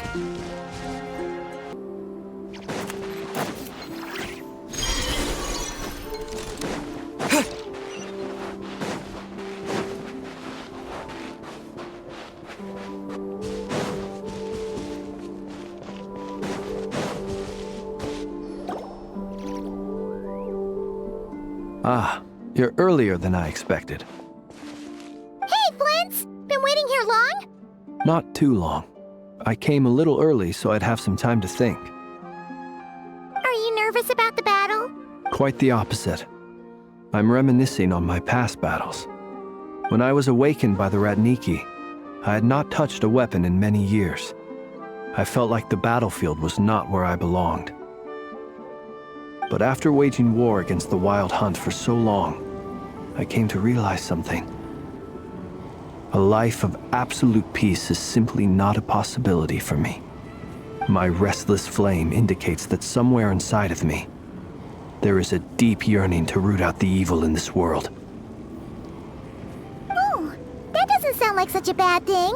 Well, in the past, when I was a Fae whose primary concern was hibernation, it was hardly ideal. But it certainly serves me well here in the present. And I am delighted to be able to join forces with you in this endeavor. Looks like I'm not the first to arrive. Ah, Miss Lauma. Did you sleep okay last night? I struggled to settle down at first, because of the nerves. But don't worry. I got enough sleep in the end. I'll be just fine. Please, I'm just doing my part.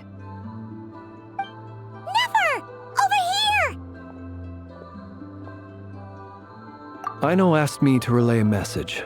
She said Anefa will be on high alert and keep a close watch over all secondary districts where defense is required, providing support as necessary.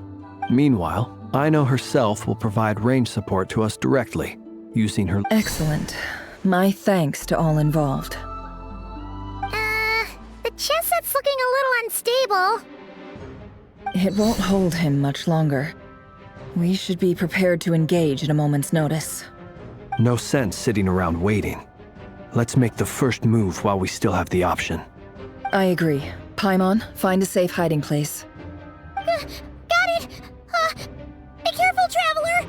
I will.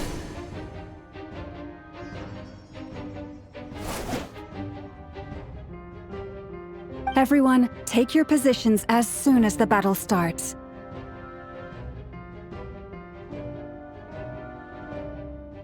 Every ounce of strength we have in our bones, let us bring to this fight. Ready? Let's go. I've seen all your futile ploys before. You have become the authors of your own demise. I wouldn't be so sure about that. You are merely a moment of sport before I tear down the moon.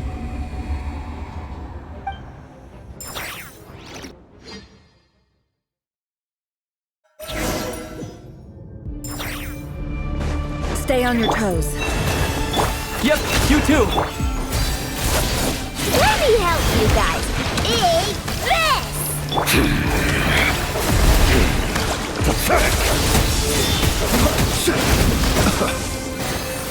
Can't hide the truth. Go! Leave this place. No more lies. With one heart, we pray. Hunt him down! Water jet! Pathetic! Receive my blessing. Seek within. Can't hide the truth. Futile! Be silent. Hunt him down!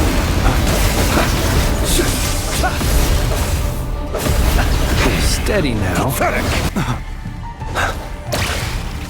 Moonlight. It's all futile! Water jet! By the frost moon of old. It all adds up. Beware the creatures of the night. Observe. You fear the dark. The mystery unravels. No more lies. Futile! A grave branch into salt. Wipe out! Hunt him down! The moonlight betrays you. Stay your hand for the everlasting forest. Pathetic! The deception ends here. It began with the moon, and so shall it end. The moon will protect you.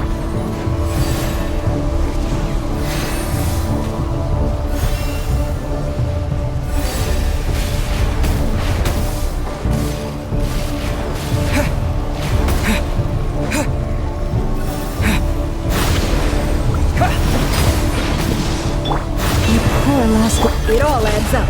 Do you see now?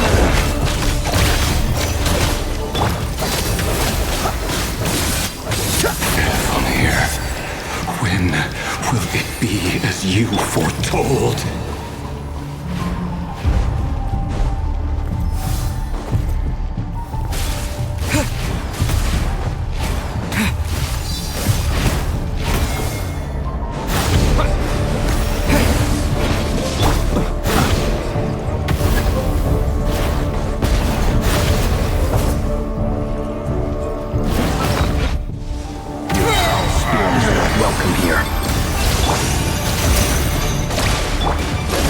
Unravels. With one heart, we pray. Branches. No more lies. Can't hide the truth. Go! Be silent. Close your eyes. To dust. Observe. It all adds up. Receive my blessing. Pathetic! By the frost moon of old. Close your eyes. Be silent. It's all futile! The deception ends here. No more lies. Can't hide the truth.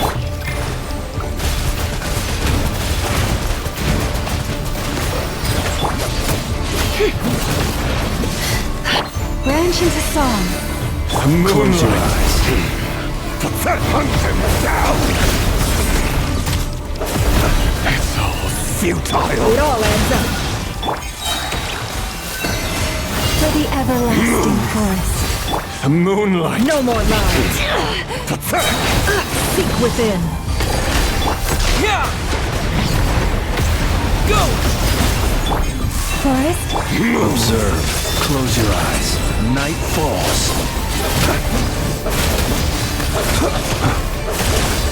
The moonlight betrays you. Go!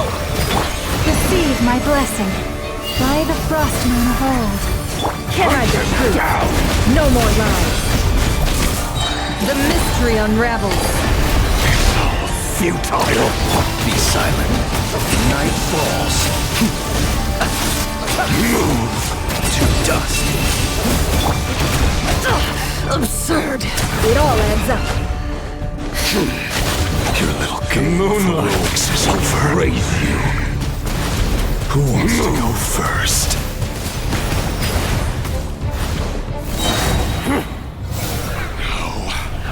Get out of my sight! No! We've been separated! My grasp! You okay? Never! Where are the others? Stuck outside the barrier. I guess he really doesn't like us. I told you before. Knowing too much is always a death sentence. Be careful what you wish for.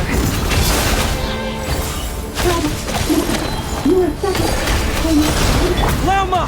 Can you hear me? Hold on. Silence.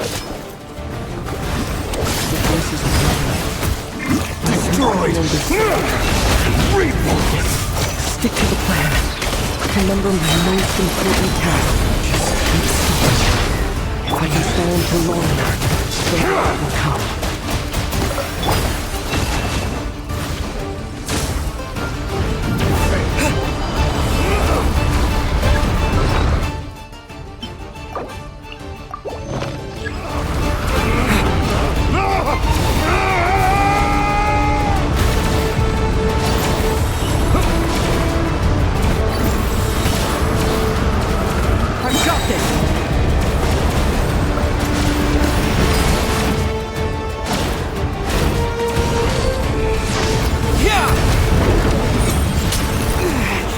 The shield's broken.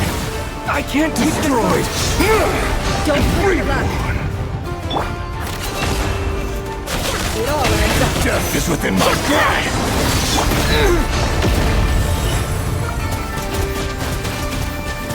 Water jet! The mystery unravels.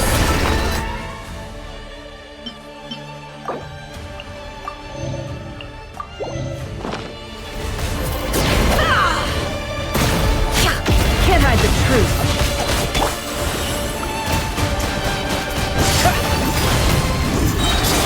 Bombs away! No more lies.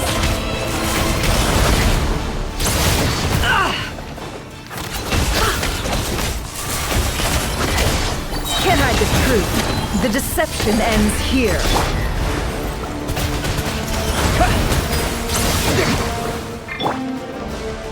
It all adds up. Shame. It all falls into place.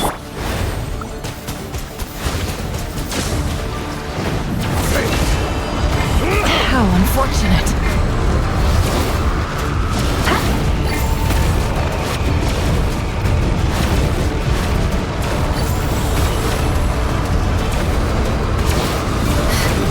Curses. There's no other way.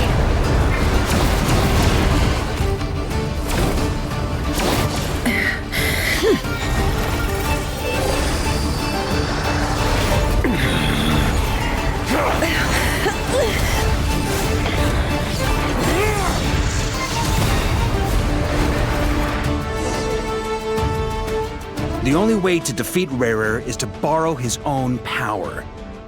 That means Columbina will have to disappear while you two bear the brunt of his attacks. You have to hold on. Find a way to keep him focused on killing the two of you.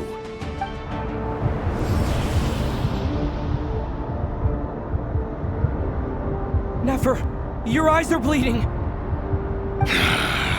Soon you will be powerless to resist. And then, I will reduce you to dust. But that dust will plague your memories. Come on, keep holding on. Any other tricks up your sleeve? Let's see them. As entertaining as they are, you've backed yourself into a corner. You don't fool me. I see your fear clear as day. I have to stoke his rage. Make him unleash everything. You fear what you could never defeat. You fear the thought of never being able to save your beloved. You cannot win the fight against fate, Rerir. Is that what you think? Well, now it's your turn to feel afraid! You fear the sound of your own name? Is it us you hate? Or is it what you've become? Let's see what becomes of you!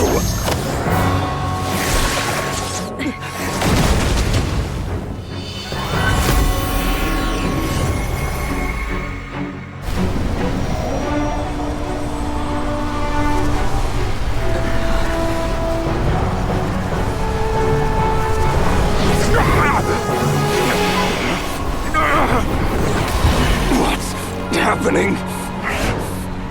That power... I've seen it before!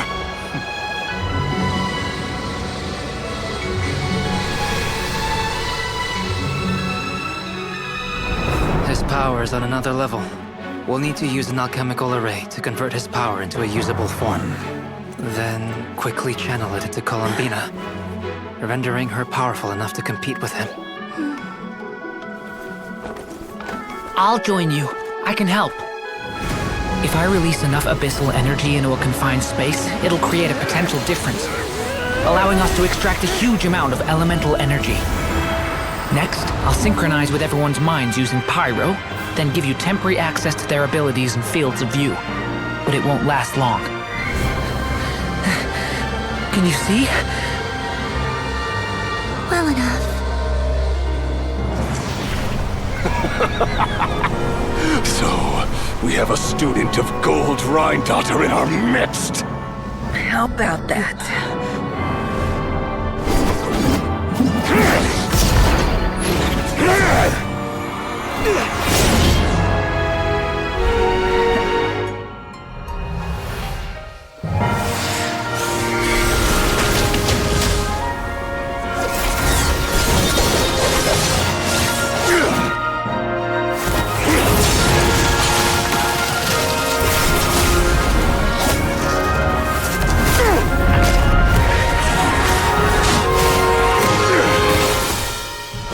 You use my own power against me? Just like how you stole Kuvaki. Look familiar?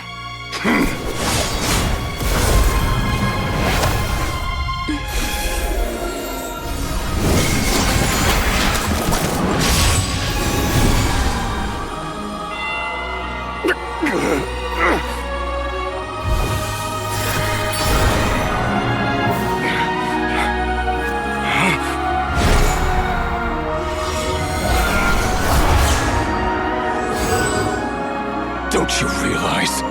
You don't have the power to hold that gate open! I don't, but someone else does.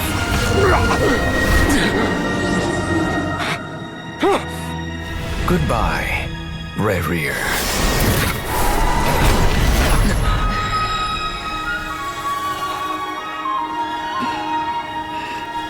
We won.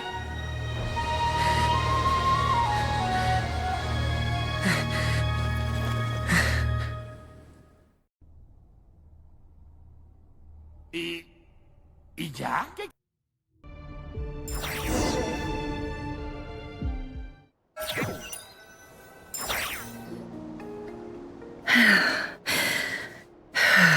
Nefer, how are your eyes? They're fine. Apart from the blindness, of course. It's not too late. Let me handle it.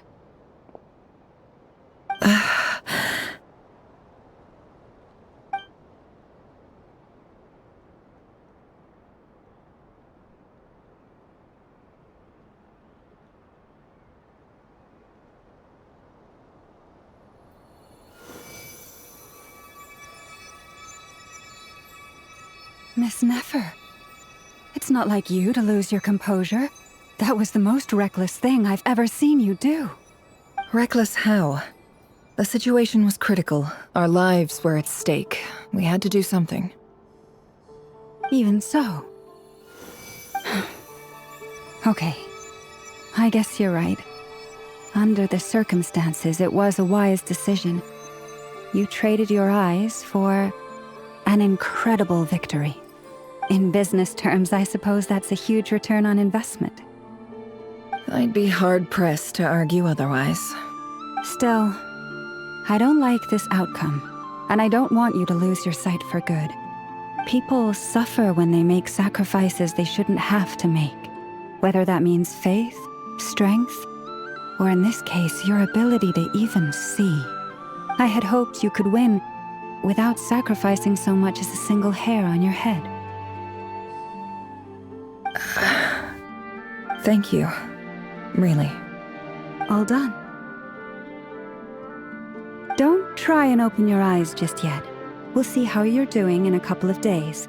Until then, please follow your recovery plan to the letter. I'll send full details through Yehoda. For now, just get yourself home, relax, and rest.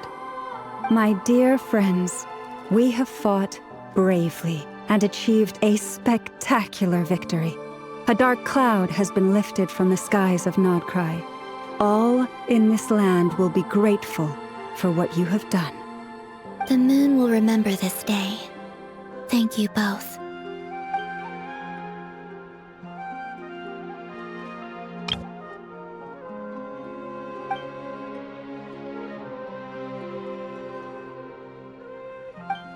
There's something I want to let you know.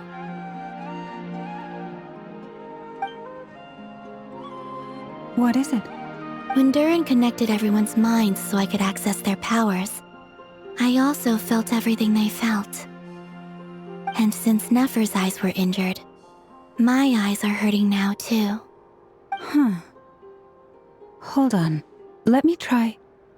I only feel the pain. There's no actual damage.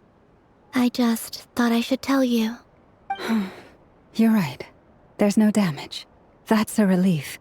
But I must say, I'm surprised to hear the Kutar share something like this with me. In the past, you never used to open up about yourself. Things are a little different now from how they were. I'm learning to share how I truly feel with my friends. Friends? You have no idea how glad I am to hear that.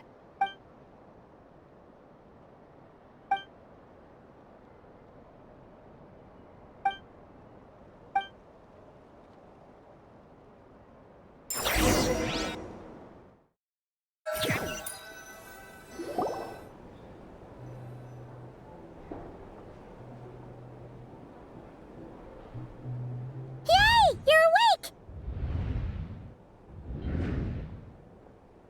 How are you feeling? Any aches and pains? Did you sleep well? I'm doing all right, Paimon. No need to worry about me. Phew! Well, that's good. Paimon's been sitting on the edge of the bed worrying about you for ages. You slept a whole day and night. Poor Paimon had to eat all by her lonesome. Glad to hear you didn't starve. How was the food? Well, it wasn't the same without you there to share it. Honestly, Paimon just can't relax when you're not your usual self. Well, I'm back to normal now. Oh yeah, and Albedo swung by earlier. He said to tell you to head to the tavern when you woke up. Varker and the others are organizing a victory feast and they want to celebrate with you. He also dropped off some medical supplies, but you seem fit as a fiddle, so guess you won't be needing those. If you're feeling up to it, let's head over now. Wouldn't want to keep them waiting.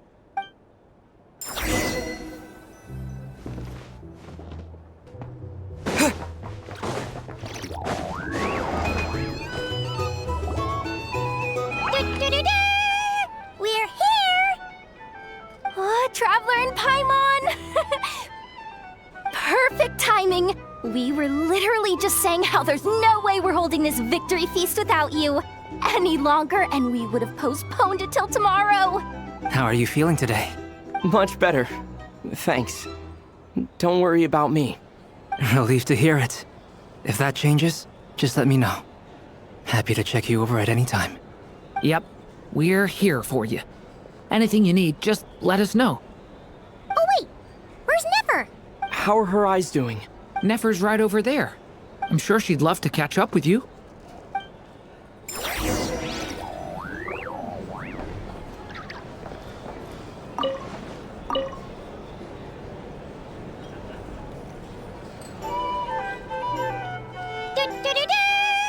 We're here!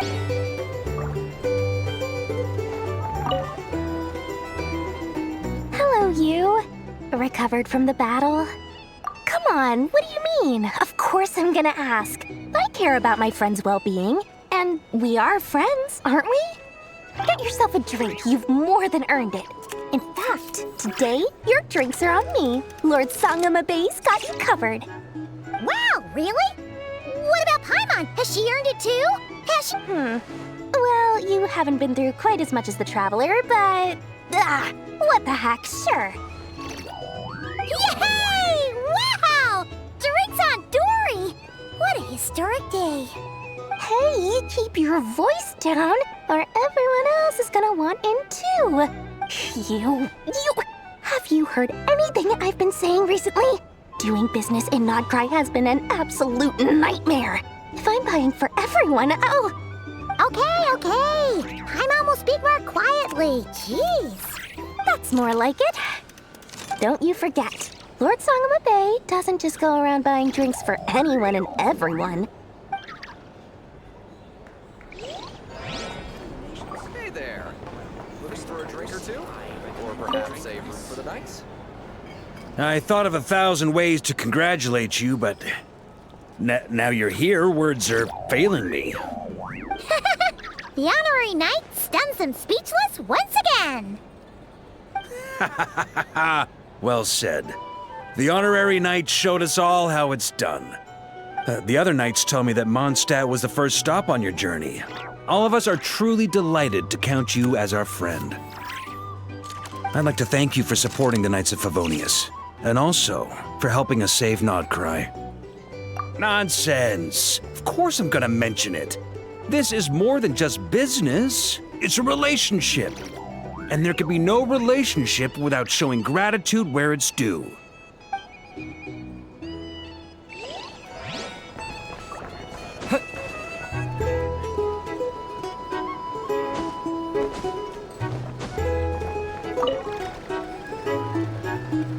I see you've recovered?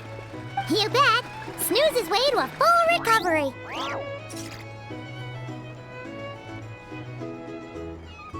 Glad to hear it.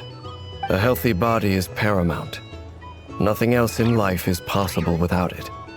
So take it slow. You can't afford an injury. Paimon too! You really saved the day when you swooped in to open that gateway. I came to accept that although Rerir was my friend in the past, here and now, he was an enemy that must be defeated. Though I will never fully understand what happened between us, I could not let this crisis deepen any further. We fought a very necessary battle, and you played your part admirably. Yeah! And if you ever need to talk, just remember, we're always here. I'll do that.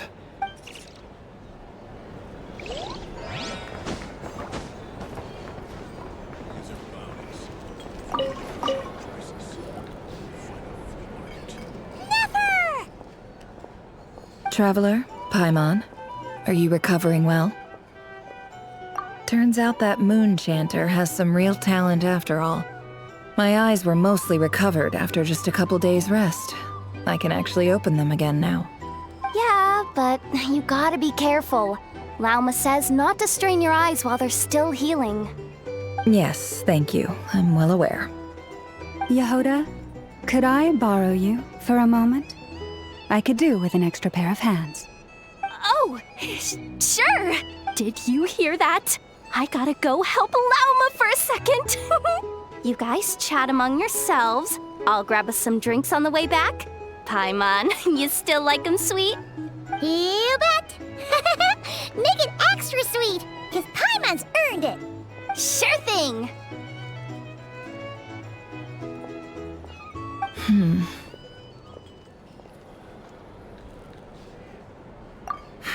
The Raker of Solnari. Kind of a snake? No, definitely a snake. A poisonous one who spewed his venomous hatred everywhere. Anyone who seeks revenge out of hatred for other people has become a snake. That's something my dad used to say. Perhaps. I'm sure it sounds like a very wise and open-hearted perspective to your ears. But me? I think hatred is a perfectly justifiable emotion. What else is left when everything you depended on in life gets stripped away? Something's gotta fuel that drive to keep on living. If you're worried about me, you can nip that in the bud.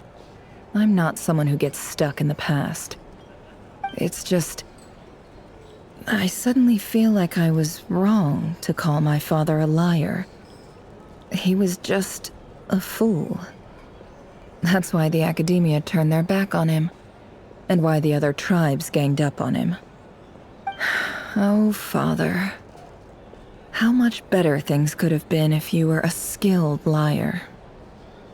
Look at the Ibis King. Thoth is a fiendishly cunning liar. And yet, strangely, he feels more like a father to me than my real dad ever was. He's never brought it up, but I'd bet he feels the same way. Why else would he give me the power to perceive the truth, while at the same time training me in the art of deception? Well, King Deshret banished him to Aru, which is essentially a prison, and posed 3 questions to him. He promised that he'd have his freedom if he could find the answers. His response was to take on a physical form and approach me, hoping that I could become his envoy and search for one of the answers on his behalf. Did he really think I'd fall for that? He's stuck there.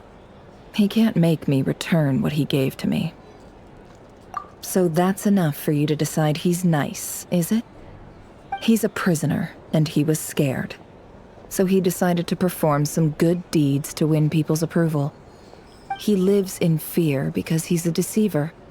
How is Rerir any different? You can't work as a spy your whole life and expect a happy ending. It's preposterous. Yet I can't say I don't understand it. Liars live in the darkness of their own making. But it's still human nature to want to go on living.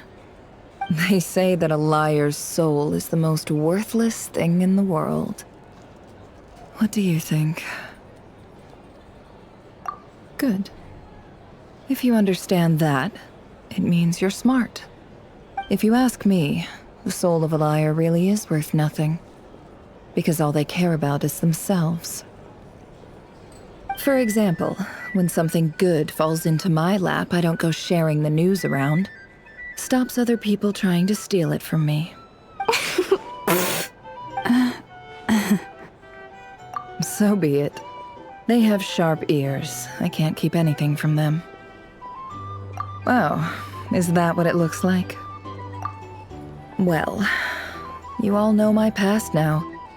And I can't simply eliminate everyone who knows too much. So I guess I just have to put up with you. For the foreseeable future, at least.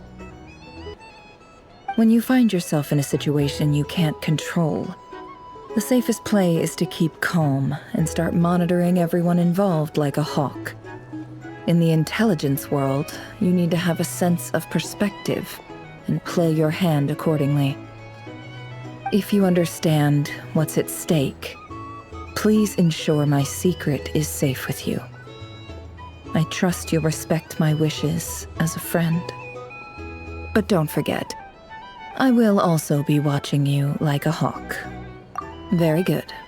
Oh, wait! Now that the panic's over and we've all calmed down, Paimon suddenly remembered something. After all that build-up, our mystery ally never showed up even once!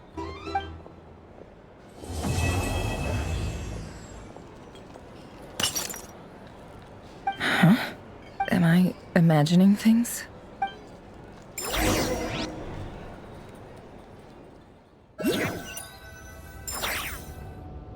So, that close colleague who stayed behind with you?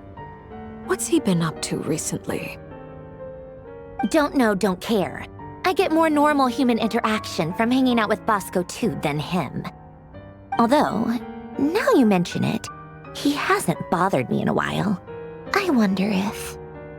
If he's disappeared without a trace, it's the biggest gift he ever gave to the world. But I somehow doubt that's what's going on. He won't lie low forever. So we'd better stay on guard.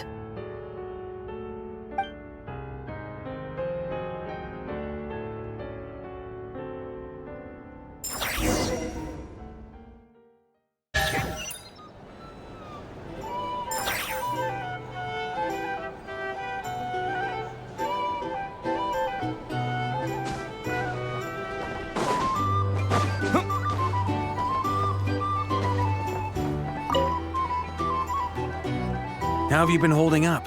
Any adverse reactions? If you start to take a turn for the worse, make sure you tell me right away. You don't need to worry about me, Grandmaster. I'm fine. I mean, I barely did anything, so... What? You're too humble, young man. You played an indispensable role in the battle for Nodcry. We can't thank you enough for your support. Sometimes, when people praise you, it's because you deserve it. The best thing is to accept it calmly and with grace. Let's do a quick demonstration. Albedo, that was an incredible feat of alchemy. The pressure was on, but you worked flawlessly at lightning speed to get the job done. Thank you. I can't take all the credit, though. Durin played a big part in forming the alchemical array. See? Did you catch that?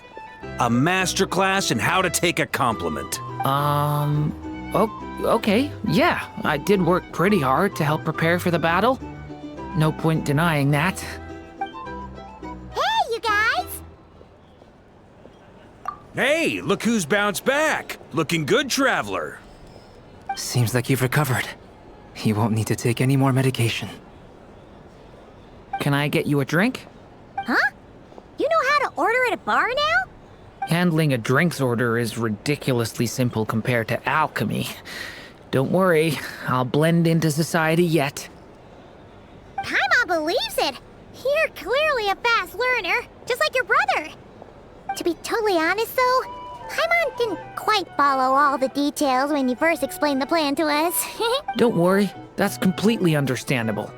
Unless you're a student of alchemy, it's hard to grasp the principle and how the process works. To put it in the simplest terms, we saw how our enemy stole the power of Kuvaki. And that gave us the idea of stealing his power to turn. When facing an enemy you have no hope of defeating, it's best not to engage them in battle. So, instead of looking for a way to overpower him, we decided to help Columbina get strong enough to at least stand up to him in a fight.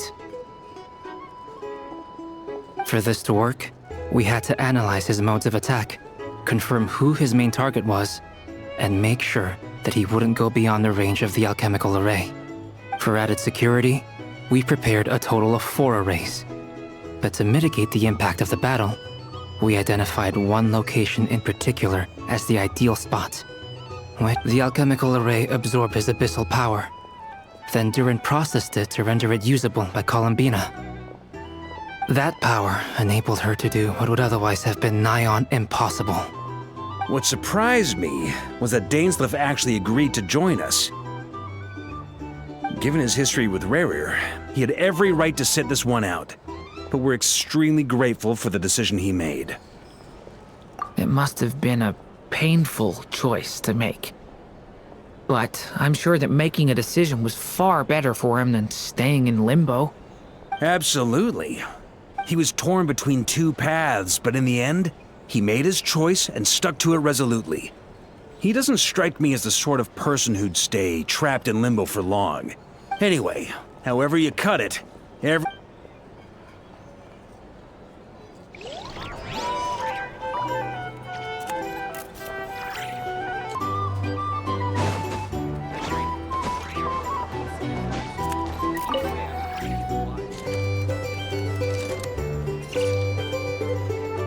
Ah, Lord Sangama Bay. How lovely to see you. I must thank you for the device you provided. It was an enormous help. Would I be right in thinking that it was developed by the Academia? Why come and ask me when you clearly know already? I mostly came to thank you. That's more like it. A little gratitude goes a long way with Lord Sangama Bay. Play your cards right, and you might even stand a chance of becoming my long-term supplier. The chance to work with such a kind and charitable investor as yourself would be a great honor for the Curatorium. Huh? Charitable? Who said anything about charity? First time hearing about it. Let's see. The first plot of land you purchased in Nodcry, your desert interests, and... Stop! What do you think you're doing? Exposing my investment history! It's nothing to hide from. They're all perfectly legitimate investments. And some of the land you purchased was with the intent of building a sanctuary? Yes, I heard about that too. How did you... You're a curious case, Lord Sangama Bay. You don't like people finding out about your good deeds, do you? But I'm afraid no matter how hard you try to keep things under wraps, where there's a will, there's a way. You did it for Sumeru, didn't you? It was empty land that was gonna go to waste otherwise. I figured if I built something there, it might at least get some use in an emergency. Disasters are capricious things. They strike without any warning. I've lost family to a disaster before, and I don't want to lose any friends or business partners if I can help it. My elder sister used to dream of finding a sanctuary. Somewhere with plenty of food, water, and medicine. Where everyone could live happy lives. It was something I looked into, but after discussing things with the Dendro Archon, I decided on a more effective strategy. The tech people handled the tech, and Moneybags provided the Mora. It's a pity that so few people know the truth about you. Everyone says that you view everything in terms of Mora, and all you care about is growing your own wealth. So, what's the problem with that? Everyone wants to be rich, it's human nature. So yes, I love Mora, and it's nothing to be ashamed of. But surely you have dreams of your own, beyond just making Mora. You don't get it, do you? My dream is to invest in other people's dreams. And, you know, make a nice little slice for myself along the way. Just thinking about it makes me happy. That sweet, sweet sound of Mora. Thank you. For the device? And the pendant. Oh, that. I was just returning a favor. Don't worry about it. Seems like we've both been away from home for a very long time. Yeah. So long that I barely remember what my family even looked like. That would be your mother, father, and sister? Yeah, though it's been years since my sister passed away. It's not like I want to forget them, obviously, but memory can be even more ruthless than the most calculating business person. Beyond a certain point, if something isn't helping you, it just gets rid of it. My sister can't help me now. Slowly but surely, her face is fading from my mind's eye. It's become a vague impression. Not everything will fade. When loved ones pass away, the beautiful memories are the ones that last the longest. Yeah, that's true. If you ask me, that's the one silver lining in all of it. Well, that, plus, I'm sure that life is much better now than it was back then. Oh, absolutely. I have tons of Mora, a big beautiful house, business is booming, and I'm as happy as can be. You've got a lot going for you too. Boss of the Curatorium of Secrets? I'm sure there's plenty of Mora to be made in that line of work. I appreciate the vote of confidence.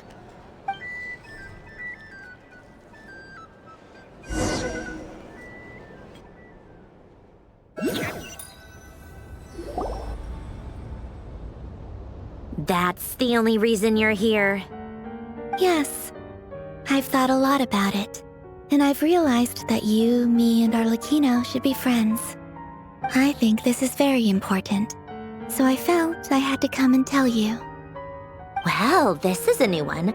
I'm so moved. I can't even hold my teacup. that's all, you can leave now. Do you not want to be friends with me? Or is it that you prefer being coworkers?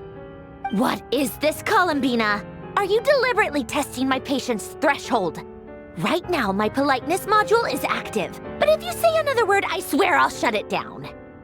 If your politeness module was active, wouldn't you say the word please at some point? Polonia, please see Lady Columbina to the door. Will you still invite me to your next tea party? What? Yes, I think you will. Bye-bye, dear Sandrone.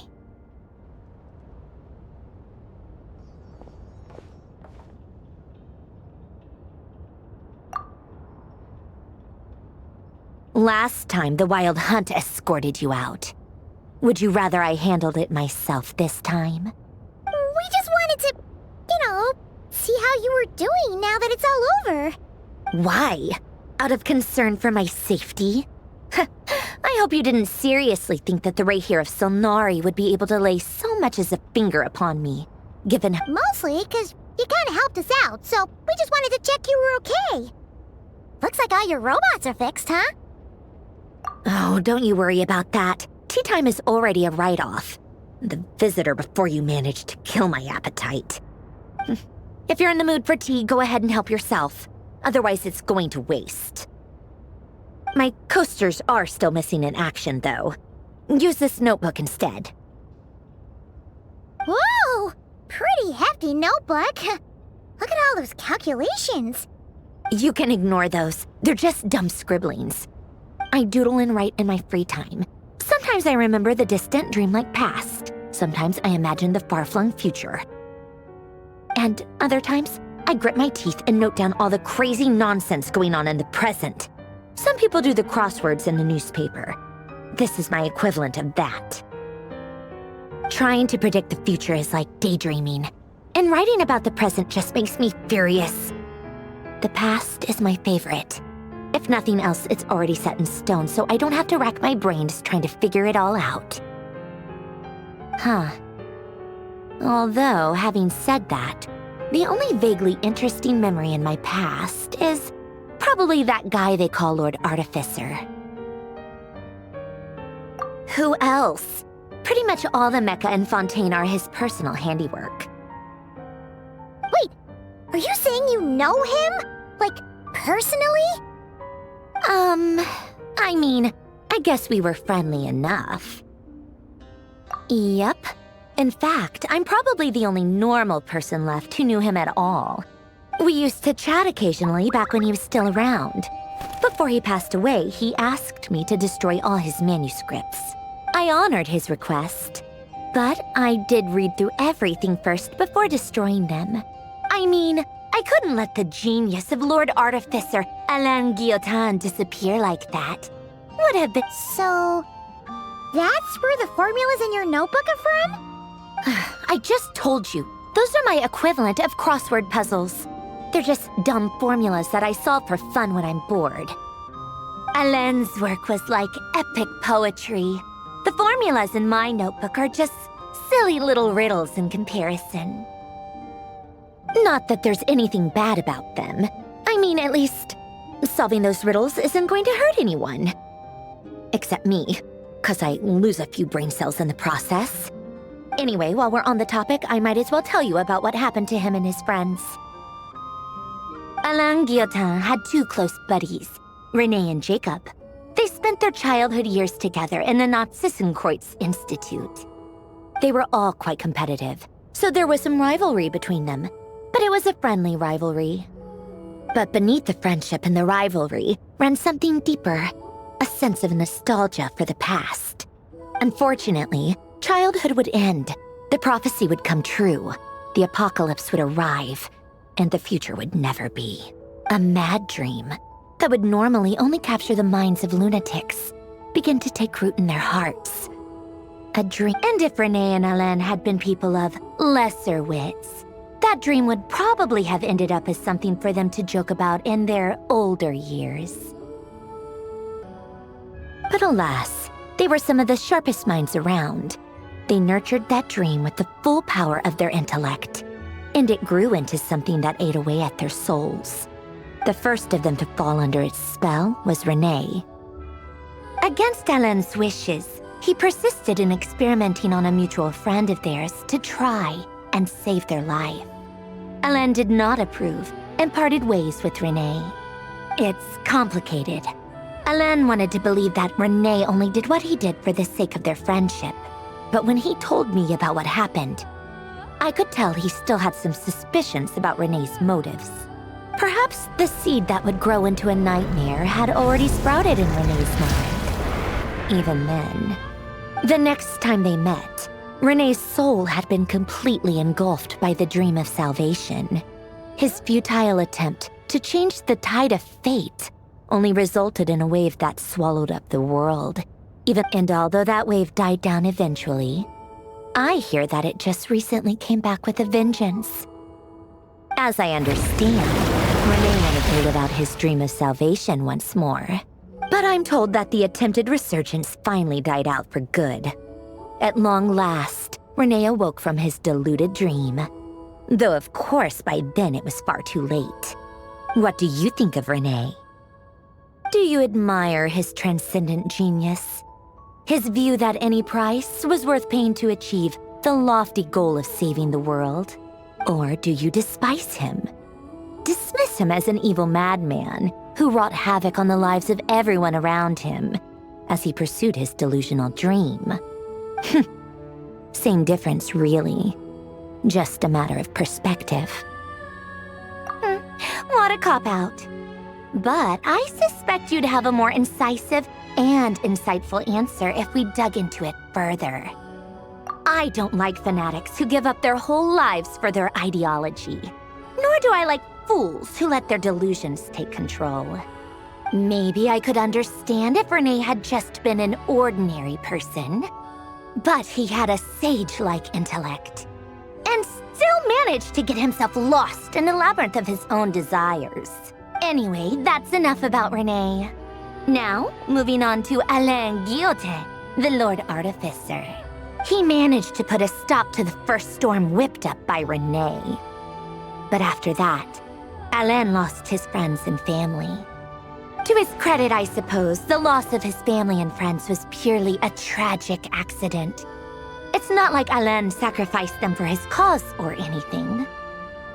After that, the only thing supporting his work was the same dream that had dragged his closest friend down to the abyss. But although the desire to save Fontaine drove him to found the Fontaine Research Institute, Alain continued to reject any form of transcendental knowledge or power. He was suspicious and fearful of it, having seen the way it had affected his closest friend. I think that formulas and machines derived solely from human intellect were the only thing that gave him a sense of spiritual comfort. Yet Alain's intellect was simply too great. It barely left him space to breathe in his lifetime. Once he realized that the end of his life was approaching, he finally accepted the truth.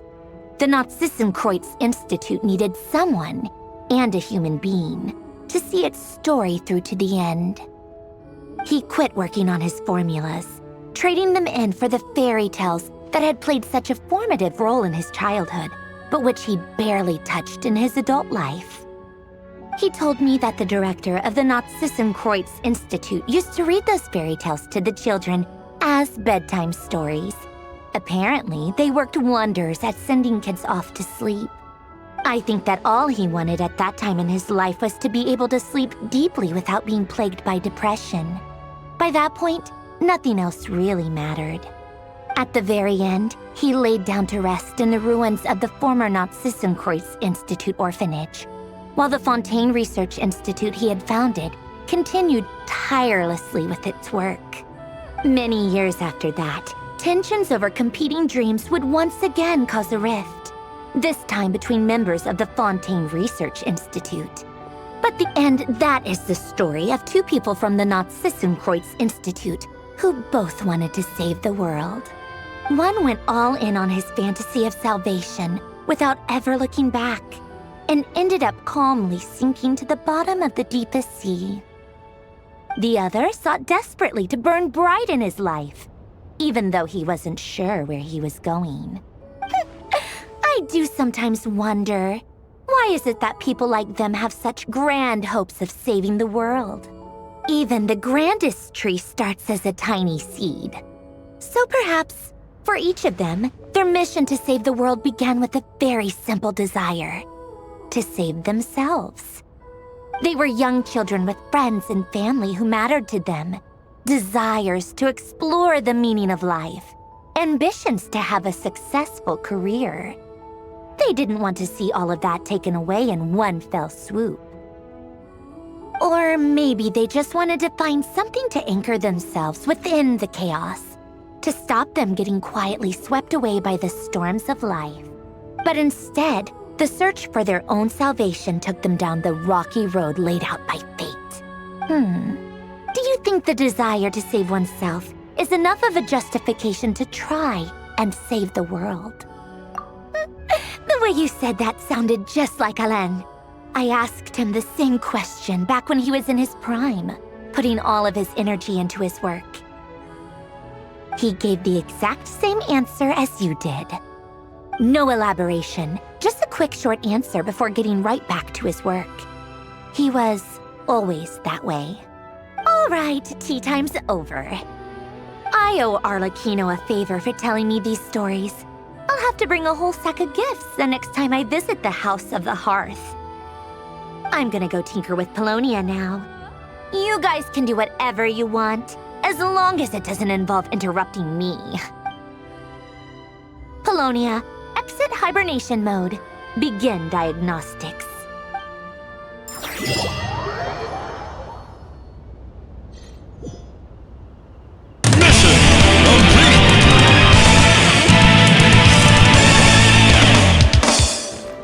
About me, but don't let that trouble you.